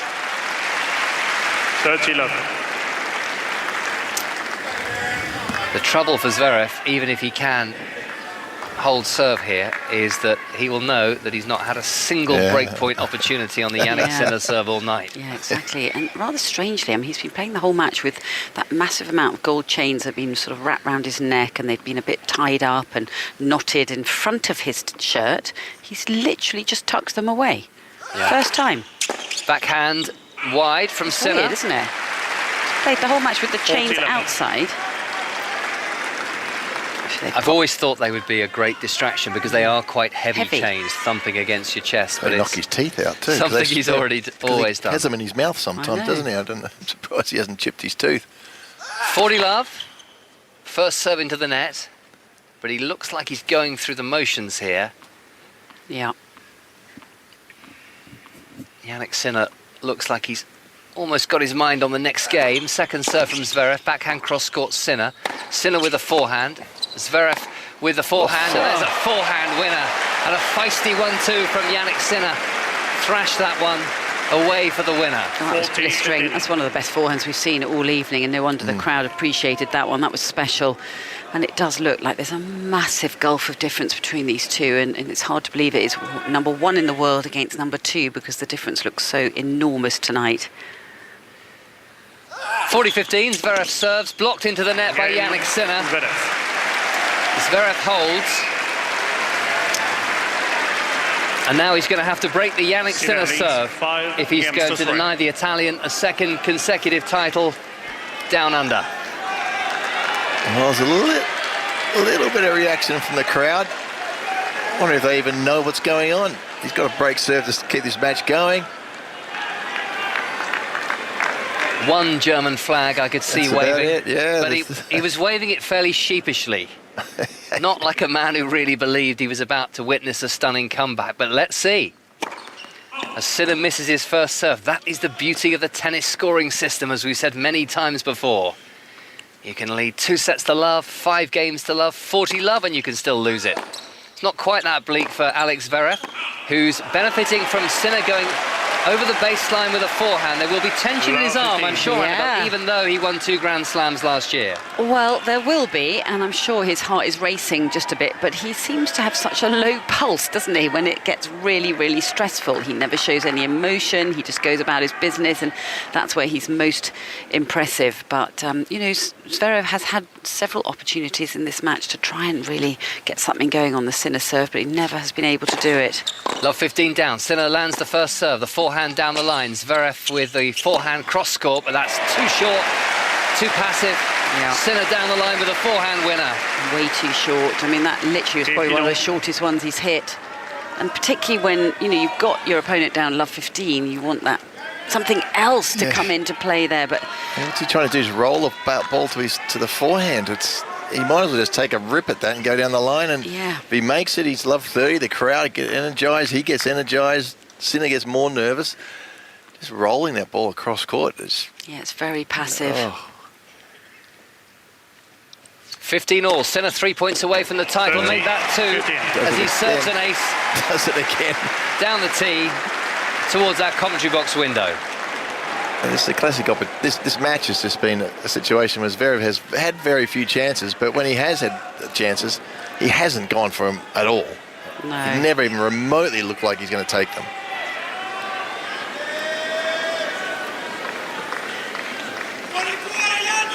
(30-15). Sinner just breaks away for a second as one of his supporters shows him a little bit of love. Ready to serve now. Another first serve in. The shanked forehand from Zverev lands in play. Sinner with a forehand cross court. Zverev's forehand to the backhand of Sinner. Backhand from Zverev. Sinner with a forehand. Zverev cross court with a forehand. Sinner to the very back of the court and beyond. And it's 30 all. It just feels like this match needs some drama, doesn't it? Something to bring it alive, set a match to it. At least he went after a couple of those forehands, hit them a bit harder. The only thing that can salvage it now, Annabelle, is a break of serve. Exactly. That's the only thing, and it needs for Zverev not to roll this forehand in that's short and shaky. He needs to rip a couple, but of course it's easier said than done sitting here. Still 2 points away, Jannik Sinner. And now missing a first serve. Can Alex Zverev set up a break point for the first time in the final? Second serve from Sinner. Forehand, Zverev. Sinner with the forehand. Zverev hits the forehand with some air to the Sinner backhand. Zverev cross-court with a forehand. Now backhand from Zverev. Sinner with a forehand to Zverev's forehand cross-court. Sinner cross-court with a forehand. Zverev miscues. Forehand down the line wide. And Jannik Sinner has championship points as Alex Zverev makes a mournful walk across the Rod Laver Arena, right in front of our commentary box. The bank of photographers and cameramen and camera women stand desperate to get the best possible view. All those lenses are currently aimed at the far end of the court, where we see Jannik Sinner, the world number 1, who has championship points for a second consecutive Australian Open title.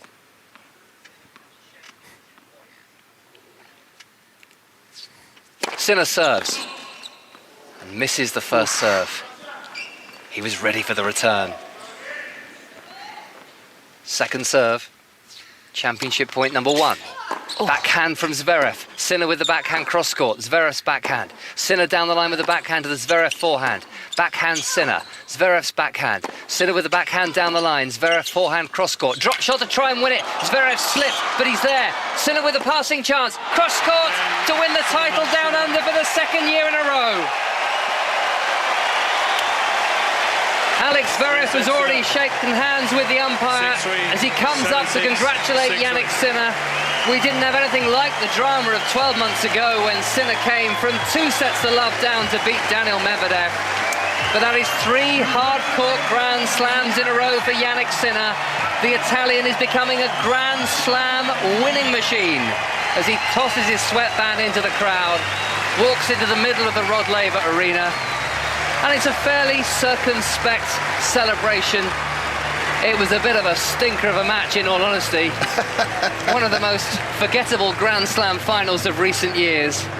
But Jannik Sinner will not care one bit, because the 23-year-old is now a 3-time Grand Slam champion, and he smiles to his team and he hugs his team.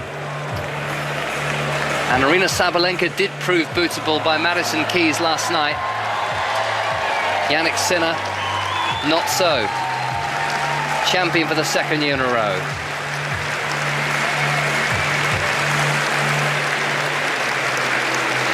He's getting very good at converting these opportunities, isn't he, Pat? 3 Grand Slam finals, 3 Grand Slam titles. Yeah, look, he is almost unbeatable on hard court, isn't he? I mean, did he lose 1 match last year on the hard court or something like that? I mean, it's just ridiculous. His record, he's so quick. He's the way he can grip the court, move around the court, big, powerful shots. Yeah, not a great match for spectators, but he did what he needed to do. I mean, even Sinner didn't play his best tennis, but I think his level was sort of drawn down by Zverev's performance tonight, which is, I think, I mean, he's going to be the most disappointed person there is. So there's no use kicking him when he's down. But 6-3, 7-6, 6-3. I don't think we would have picked that, and Sinner not playing his best tennis. But there's the tournament isn't just won on the final day. It's a big thing. We often talk about the 3 stages of a tournament: the first round, the rest of the tournament, and then the last round or 2, semi-final, final, particularly the final, being a whole different ball game. And as we saw today, was a whole different ball game for Alexander Zverev. Strange how flat it is, isn't it? He's just won the Australian Open title and there's silence. Yeah, Russell's right. It wasn't a great match. I mean, that's the way it was. It wasn't that much excitement. But they can still cheer for the winner. I mean, it's just like they're in a library. It's not that bad. Well, even his celebration was quite subdued, I think, because of the nature of the match, and there wasn't really anything to get your teeth stuck into. He just sort of raised his arms and walked forward. I mean, a very warm embrace between them. I'm sure Zverev was very appreciative of his tennis and probably said, "Too good, mate," and he really was too good. And he was sort of formulaic tonight, wasn't he, Sinner? He had his moments where he went a bit off the boil, but not too many times. And ultimately, I just felt he never felt stressed playing him because he knew the level was so low down the other end. That forehand was about as bad as I think I've seen Zverev's forehand. And it was for 24 unforced errors on that. Surprising. Forehand alone. How early the body language of Zverev looked like he'd just thrown in the towel. Yes. I mean, we know that he has looked like that in the past, but he's always fighting. But I just think he looked quite resigned from early on. For a lot of it. Very strange, yeah. We weren't seeing vintage Sinner, but Sinner is clearly, look, he's a machine. He doesn't give anything away. You've got to get it past him, and Zverev couldn't. The plan wasn't working, and there wasn't anything else to go to. No, and I think when you're not feeling the ball and you feel a bit like shackled with fear, and you just don't, like Pat said, there were a couple of times when the forehand was coming off the bottom of the strings, over the top, and it was all over the bat. I don't think he knew where he was hitting it. He didn't trust it at all. So when you're feeling like that and you're actually then focusing on how to hit a shot rather than what do I need to do with my weapons to try to hurt, then that's a very different way of playing a tennis match, isn't it, psychologically? Because you're actually more worried about how you're hitting the ball than being able to do what you need to do. Yeah. He's on a 21-match winning streak, Jannik Sinner. So that's Shanghai, it's a 1,000 event. Turin, the ATP Finals, the Davis Cup in Deer. He's won 37 of his last 38 matches. I mean, the number, look, he's just 23 years of age, and to win the 2nd Australian Open title, he dropped just the 2 sets. Yeah, look, and there was some talk. I was talking to an Italian journalist just today, and he said, well, how many slams can Sinner win? Sinner and Alcaraz, is there any other challenges amongst the two? And I'm sort of like, well, I'm trying to sort of say yes, but he says, well, this is not a great era of tennis. And I'm saying, well, I see there is I was trying to say, well, there is a lot of good players, and the more I thought about it, when we talked about it, we said, well, yeah, he's just so far ahead. He and Alcaraz, I think, but particularly Sinner, just so far ahead of everybody else that, is it going to get boring? Just watching these two play each other. He is absolutely, he's going to be, if he's not now, one of the really great players we've ever seen. And he's in an era where we've just lost a whole bunch of champions. So how many can he actually win? As you said, world number 2 here, just destroyed him. Yeah, demolished him. And Australia's best player, Dimonor is going to beat him. He's going to beat him. Got 6 games or something. How about on the clay of Roland Garros, the grass of Wimbledon? Story, yes, I think that might be a slightly different story, but I still don't think.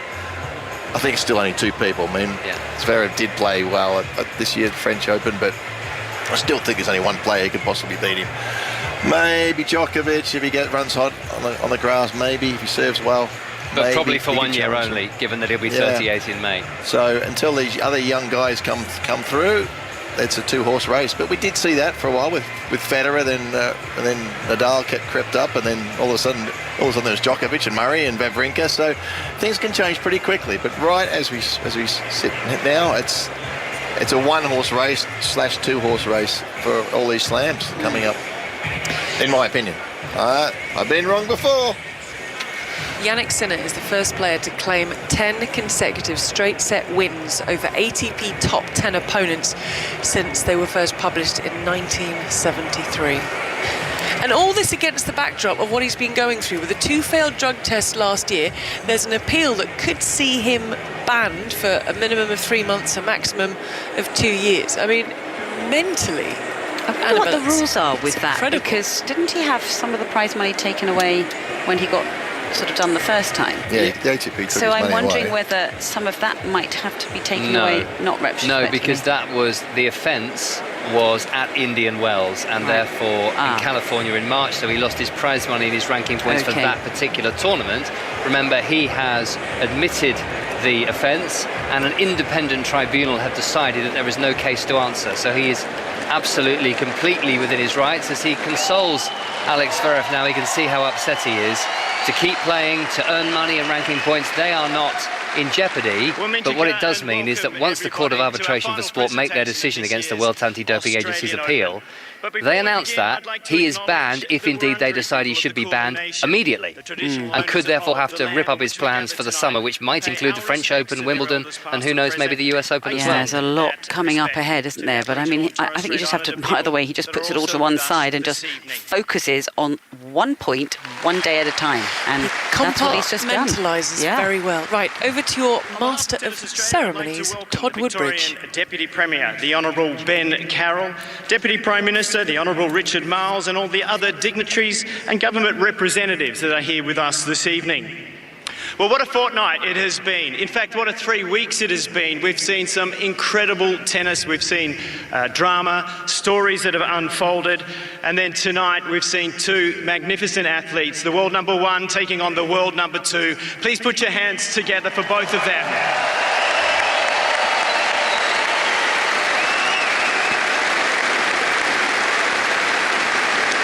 But before we present the trophies here tonight, we need to congratulate all of those that are involved in making this event such a success. It takes an enormous amount of work to make it happen.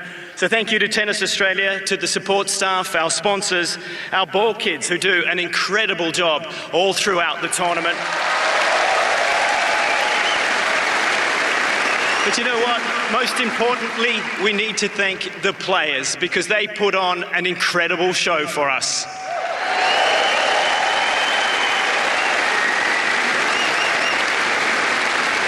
And joining us here tonight on the court for the presentation is the Chair of Tennis Australia, Jane Herdlicker, the Chief Executive Officer of Kia Australia, Damien Meredith, the Tournament Director, Craig Tiley, Tournament Referee, Wayne McEwen, and our Chair Umpire, Damien Dumassoir.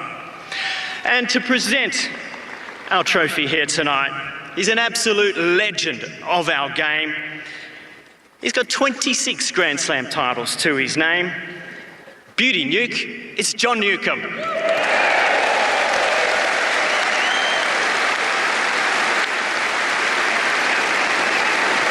And now would you please welcome the AO 2025 top ball boy. It's Will Cartwright, and he's bringing over the Norman Brooks Challenge Cup to present to our champion.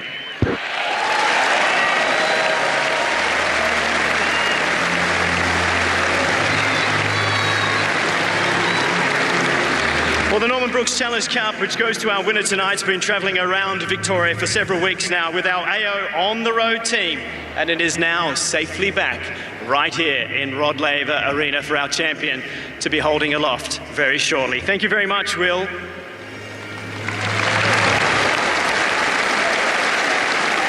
And now I'd like to invite the chair of Tennis Australia up to the microphone to say a few words, and I'll welcome Jane Hurtlicker. We've been privileged over the last 3 weeks to see some of the world's best men's tennis battles, spectacular battles throughout the 3 weeks, and tonight was no exception. Jannik, you are an unstoppable force over the course of the last 3 weeks. You dropped 2 sets over the course of the tournament, and tonight there was nothing getting in your way. Congratulations on your 2nd Australian Open title and your 3rd Grand Slam title.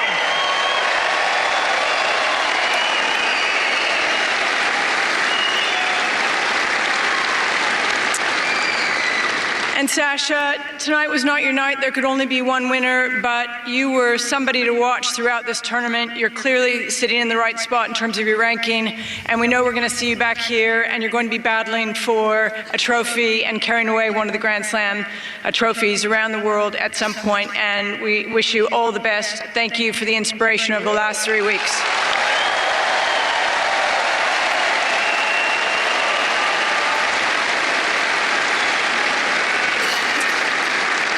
Now, this year is also a big year for the Australian Open. It is our 120th birthday, and that is something very special. And this year, we're celebrating it with records. We have invited and welcomed 1.2 million people into Melbourne Park this year, which is another record.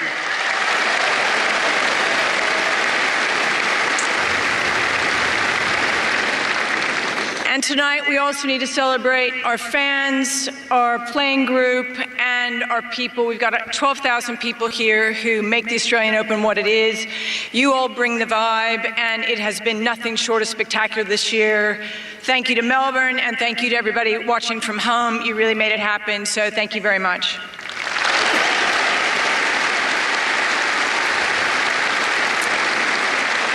Partners, without you, we can't do this. Damien and the Kia team, thank you for being here tonight.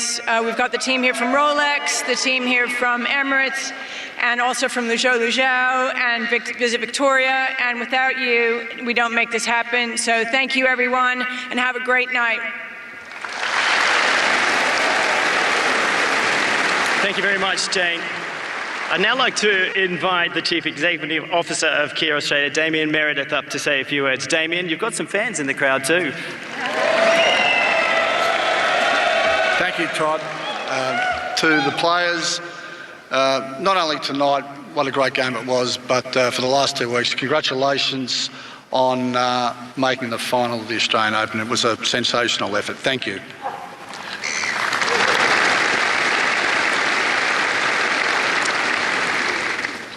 To Jane, Craig and everyone at Tennis Australia, your efforts and determination to pull together this year's AO has been absolutely outstanding, and congratulations.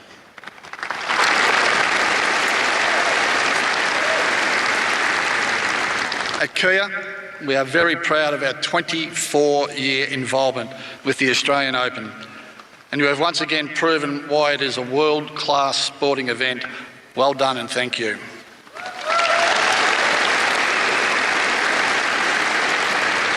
And finally, to every single fan that's joined us over the last 2 weeks and everyone watching from home, Kia thanks you. Thank you.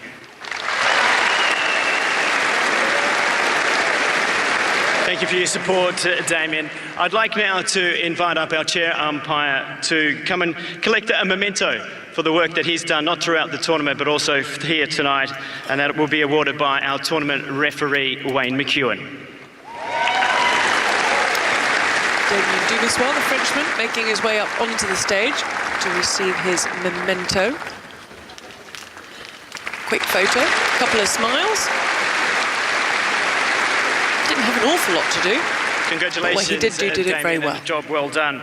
Well, he's been a formidable competitor, and he's shown time and time again that he's a force to be reckoned with. While his victory tonight might have eluded him, he continues to impress on the world's biggest stages. Please show your appreciation to our finalists tonight, Alexander Zverev.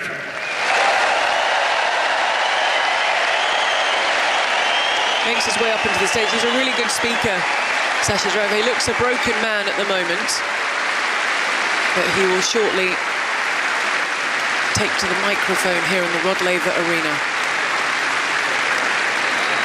That's 0-3 now in Grand Slam finals for the German. He holds his runners-up trophy aloft, and then he makes his way to the microphone.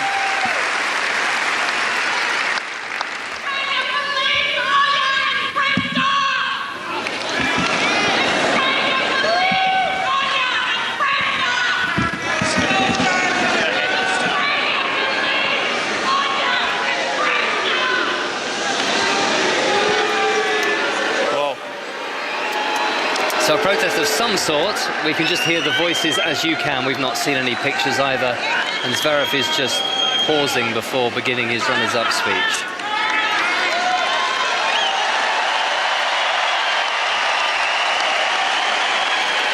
Applause that the protester has now left the Rod Laver Arena.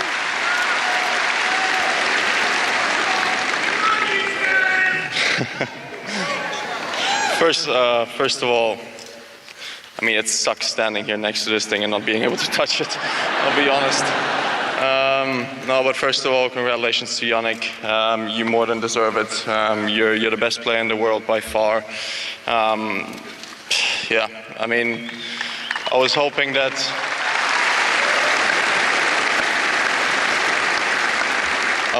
I could be more of a competitor today, but you're just too good. It's as simple as that. So congratulations to you. You really deserve it. Congrats to your team as well.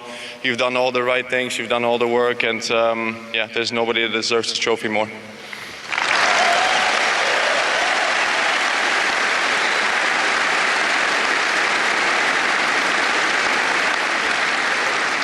Then I want to thank my team. I mean, we're trying to do all the right work. I'm just not good enough. It's it's as simple as that.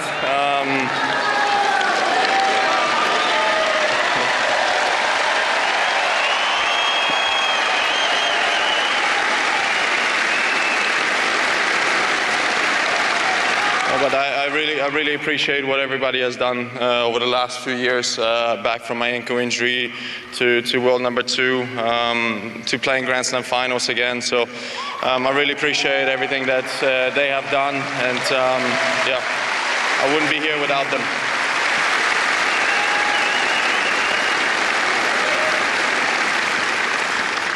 I want to thank Craig.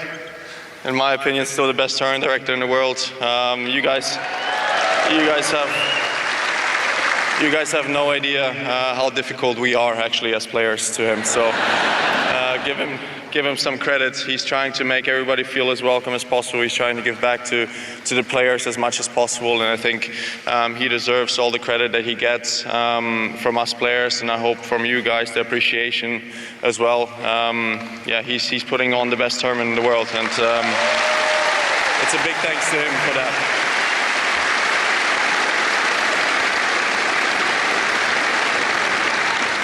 And then last but not least, I want to thank the crowd. The crowd has been nothing but amazing to me.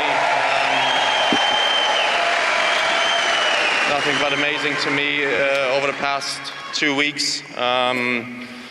You know, you guys pushed me through to the final. I really did think I have a chance, but here I am. You know, but I don't know if I'll ever be able to lift the trophy, but I'll keep coming back, I'll keep trying, and I'll see you guys all next year. Thank you. Very honest as always, Sasha Zverev. Sasha, you should be incredibly proud of your performance, as the millions of your fans around the world are. Congratulations to you. We heard Sasha talk about the teams, and they are an integral part of the success of a player. And we have a trophy for those coaches to be able to share from their memento of what they've experienced throughout this tournament. And I'd like to invite Simone Vagnozzi and Darren Cahill to come forward and collect their trophy from John Newcombe. Yes, they're going to have to share a trophy. Two coaches, one trophy. Simone Vagnozzi, the long-time coach of Jannik, known him for many, many years. And Darren Cahill, as they both commiserate with Sasha Zverev first. Darren Cahill has said this will be his last year with the Jannik Sinner team. He's expected to retire from coaching at the end of 2025. All right, now for our champion. Some words come to mind: dominance, determination, destiny. Jannik Sinner has done it again, defending his title in spectacular fashion. He's been fearless, it's been a commanding performance, and well, he's not just a champion, he's making a dynasty for himself. Going back-to-back, your Australian Open men's singles champion for 2025, Jannik Sinner. Steps up to the platform. We now see the smile on the Italian's face. Incredible to think he's just 23 years of age and he's already achieved so much.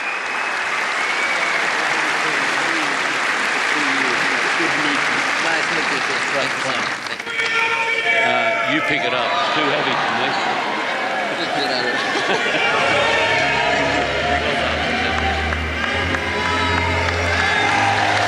And he lifts Jannik Sinner the trophy above his head from side to side before he places it down and heads to the microphone. Hello everyone. First of all, I would like to start with Sasha. Again, a tough day for you, to you, and then not only. I mean, your whole team, your family. You have an incredible team behind you. You're an amazing player. Keep believing in yourself, because I think we all players, and not only all the coaches, whoever is involved in the sport knows how strong you are, not only as a player but also as a person. So keep it up, keep working hard, because we all believe that you can lift one of these very, very soon. So I wish you only the best.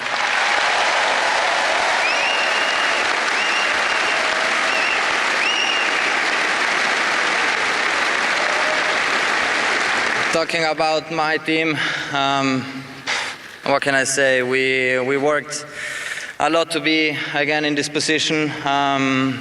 It's an amazing feeling to share this moment with all of you. I know also a part of the team is at home, and my family and everyone, but it's amazing to achieve these things, but mostly to share this with you guys. And I know, Darren, it's your probably, maybe I try to convince you, but it's your last Australian Open as a coach, and I'm very, very happy to share this trophy with you.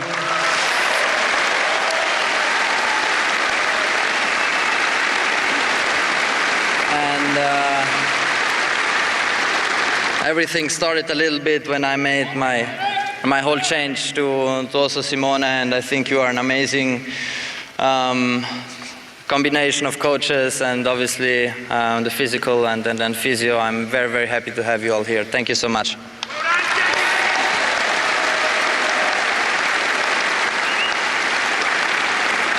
As Sasha said, tournament directors, Craig and Wayne, thank you so much for making this happen. It's an incredible tournament.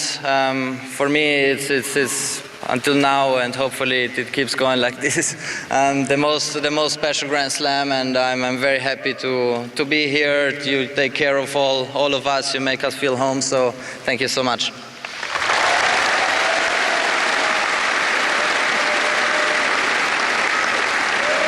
Just some small words also for all the sponsors who make this possible, because without the sponsor this is impossible to make such an incredible tournament. All the ball boys, the ball kids, the chair umpires, you know, we all appreciate your work, so thank you so much.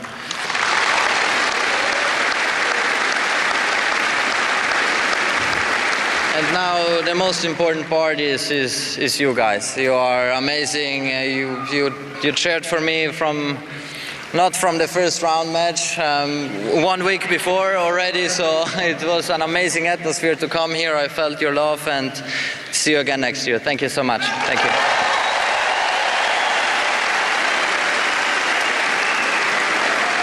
Congratulations one more time, Jannik. Well done to you.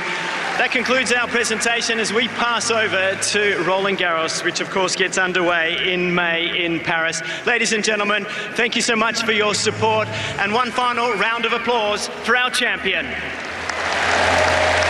Australian Open champion 2025, Jannik Sinner. Sinner alongside Sasha Zverev on the stage, and Annabel Zverev looks broken, he looks lost, he looks a little bit confused. Yeah, he does, but I think he made a very good speech, and it was interesting, wasn't it? Shortly after they'd shaken hands, he was actually in tears, wasn't he? And he was crying into the shoulder of Jannik Sinner, and Sinner went over and obviously gave him a big hug. So they're obviously pretty close, actually, or there's an enormous amount of respect. And it was a little bit sad to hear Zverev say, "I'm just not good enough." And that is what it looked like tonight. I mean, it looked like this is a massive gulf of difference, and I'm not quite sure what he can do to catch up with him, other than he's going to have to really learn how to come forward and change the rhythms and change the patterns, because it became very set the way that the match sort of panned out, and because he was just doubting his forehand. But I just wonder whether he just needs to really change how he kind of approaches his matches like this, because he needs to be able to come forward, change the rhythm and just disrupt.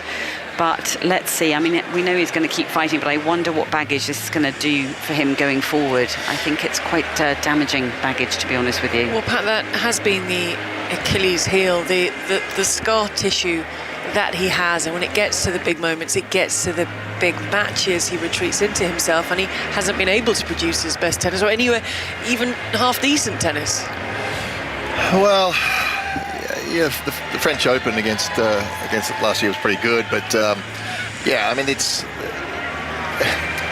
yeah, look, he's a very good player. It's frustrating, but I think what I was reflecting on is actually how far he's come since he ripped his ankle to pieces, and that is one heck of an effort. And he's got himself back to where he was. He missed out quite a lot of tennis. He's caught up very, very, very well. He's been in 2 Slam finals. You know, what is the next step? You know, maybe perhaps Annabelle's right. He needs to be able to finish points off, volley better. There might be other things, but certainly the forehand broke down today, which it has on so many occasions. So though it has improved, or seems to have improved, you know, there's more areas to work on. And you know, we're just talking about Jannik Sinner. If he is banned, if it's possible he is banned, and I on the bottom of my heart hope that's not the case. If he is, that's one heck of a player out of the Grand Slams. And you know, would he like to win a Grand Slam without beating Jannik Sinner? I don't think he'd care, but you know, maybe a little bit hollow. But anyway, that's ifs and buts and everything else. But he's got to keep working towards being a better player. I have to remember, Russell, that Jannik Sinner didn't play a warm-up event. He arrived here in Australia, and he said, didn't he, through the first couple of rounds, is I've got to find my feet and figure things out. We believe there was an illness in there, but once again, he stays so strong, comes through it all, and is lifting the trophy.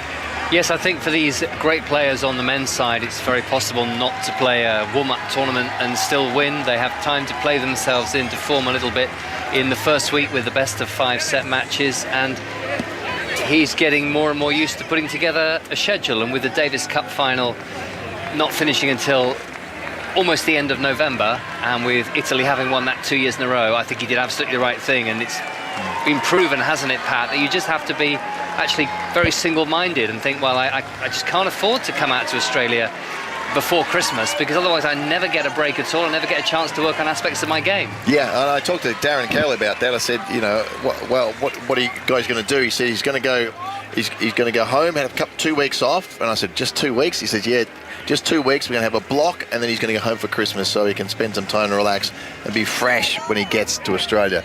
And it's obviously worked, but he's played loads of tennis. That's not the problem. It's keeping him fresh and injury-free. So that seemed to be the right combination. Obviously, he talked with the fitness team, and they try to work out a plan where he's not going to lose fitness. So time off, straight up. I mean, he's played a lot of tennis.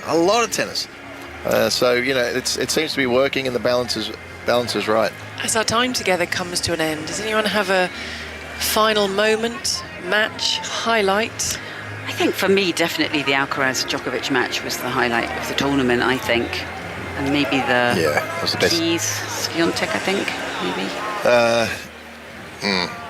No, maybe not. I would say Madison Keys being able to beat the world number 1 and the world number 2 in a third set of a semi-final and a final. That was but I think an in immense the match, performance. I think the Alcaraz-Djokovic match was absolutely sensational. And for me, I thought Draper beating the 2 Aussies, not that I don't want them to beat the 2 Aussies, but I thought that was incredible. The atmosphere was absolutely phenomenal out there, and Draper, I've got to take my hat off to him.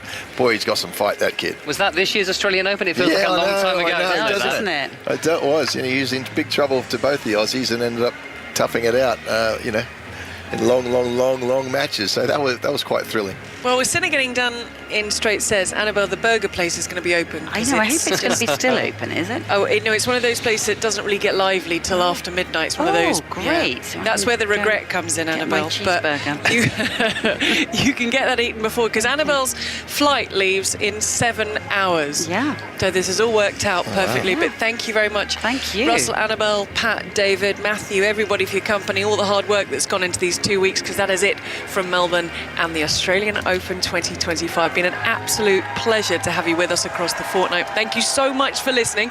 Next up on 5 Live Sport, it is Premier League Sunday with Steve Crossman. That is after the news with Carl Hartley.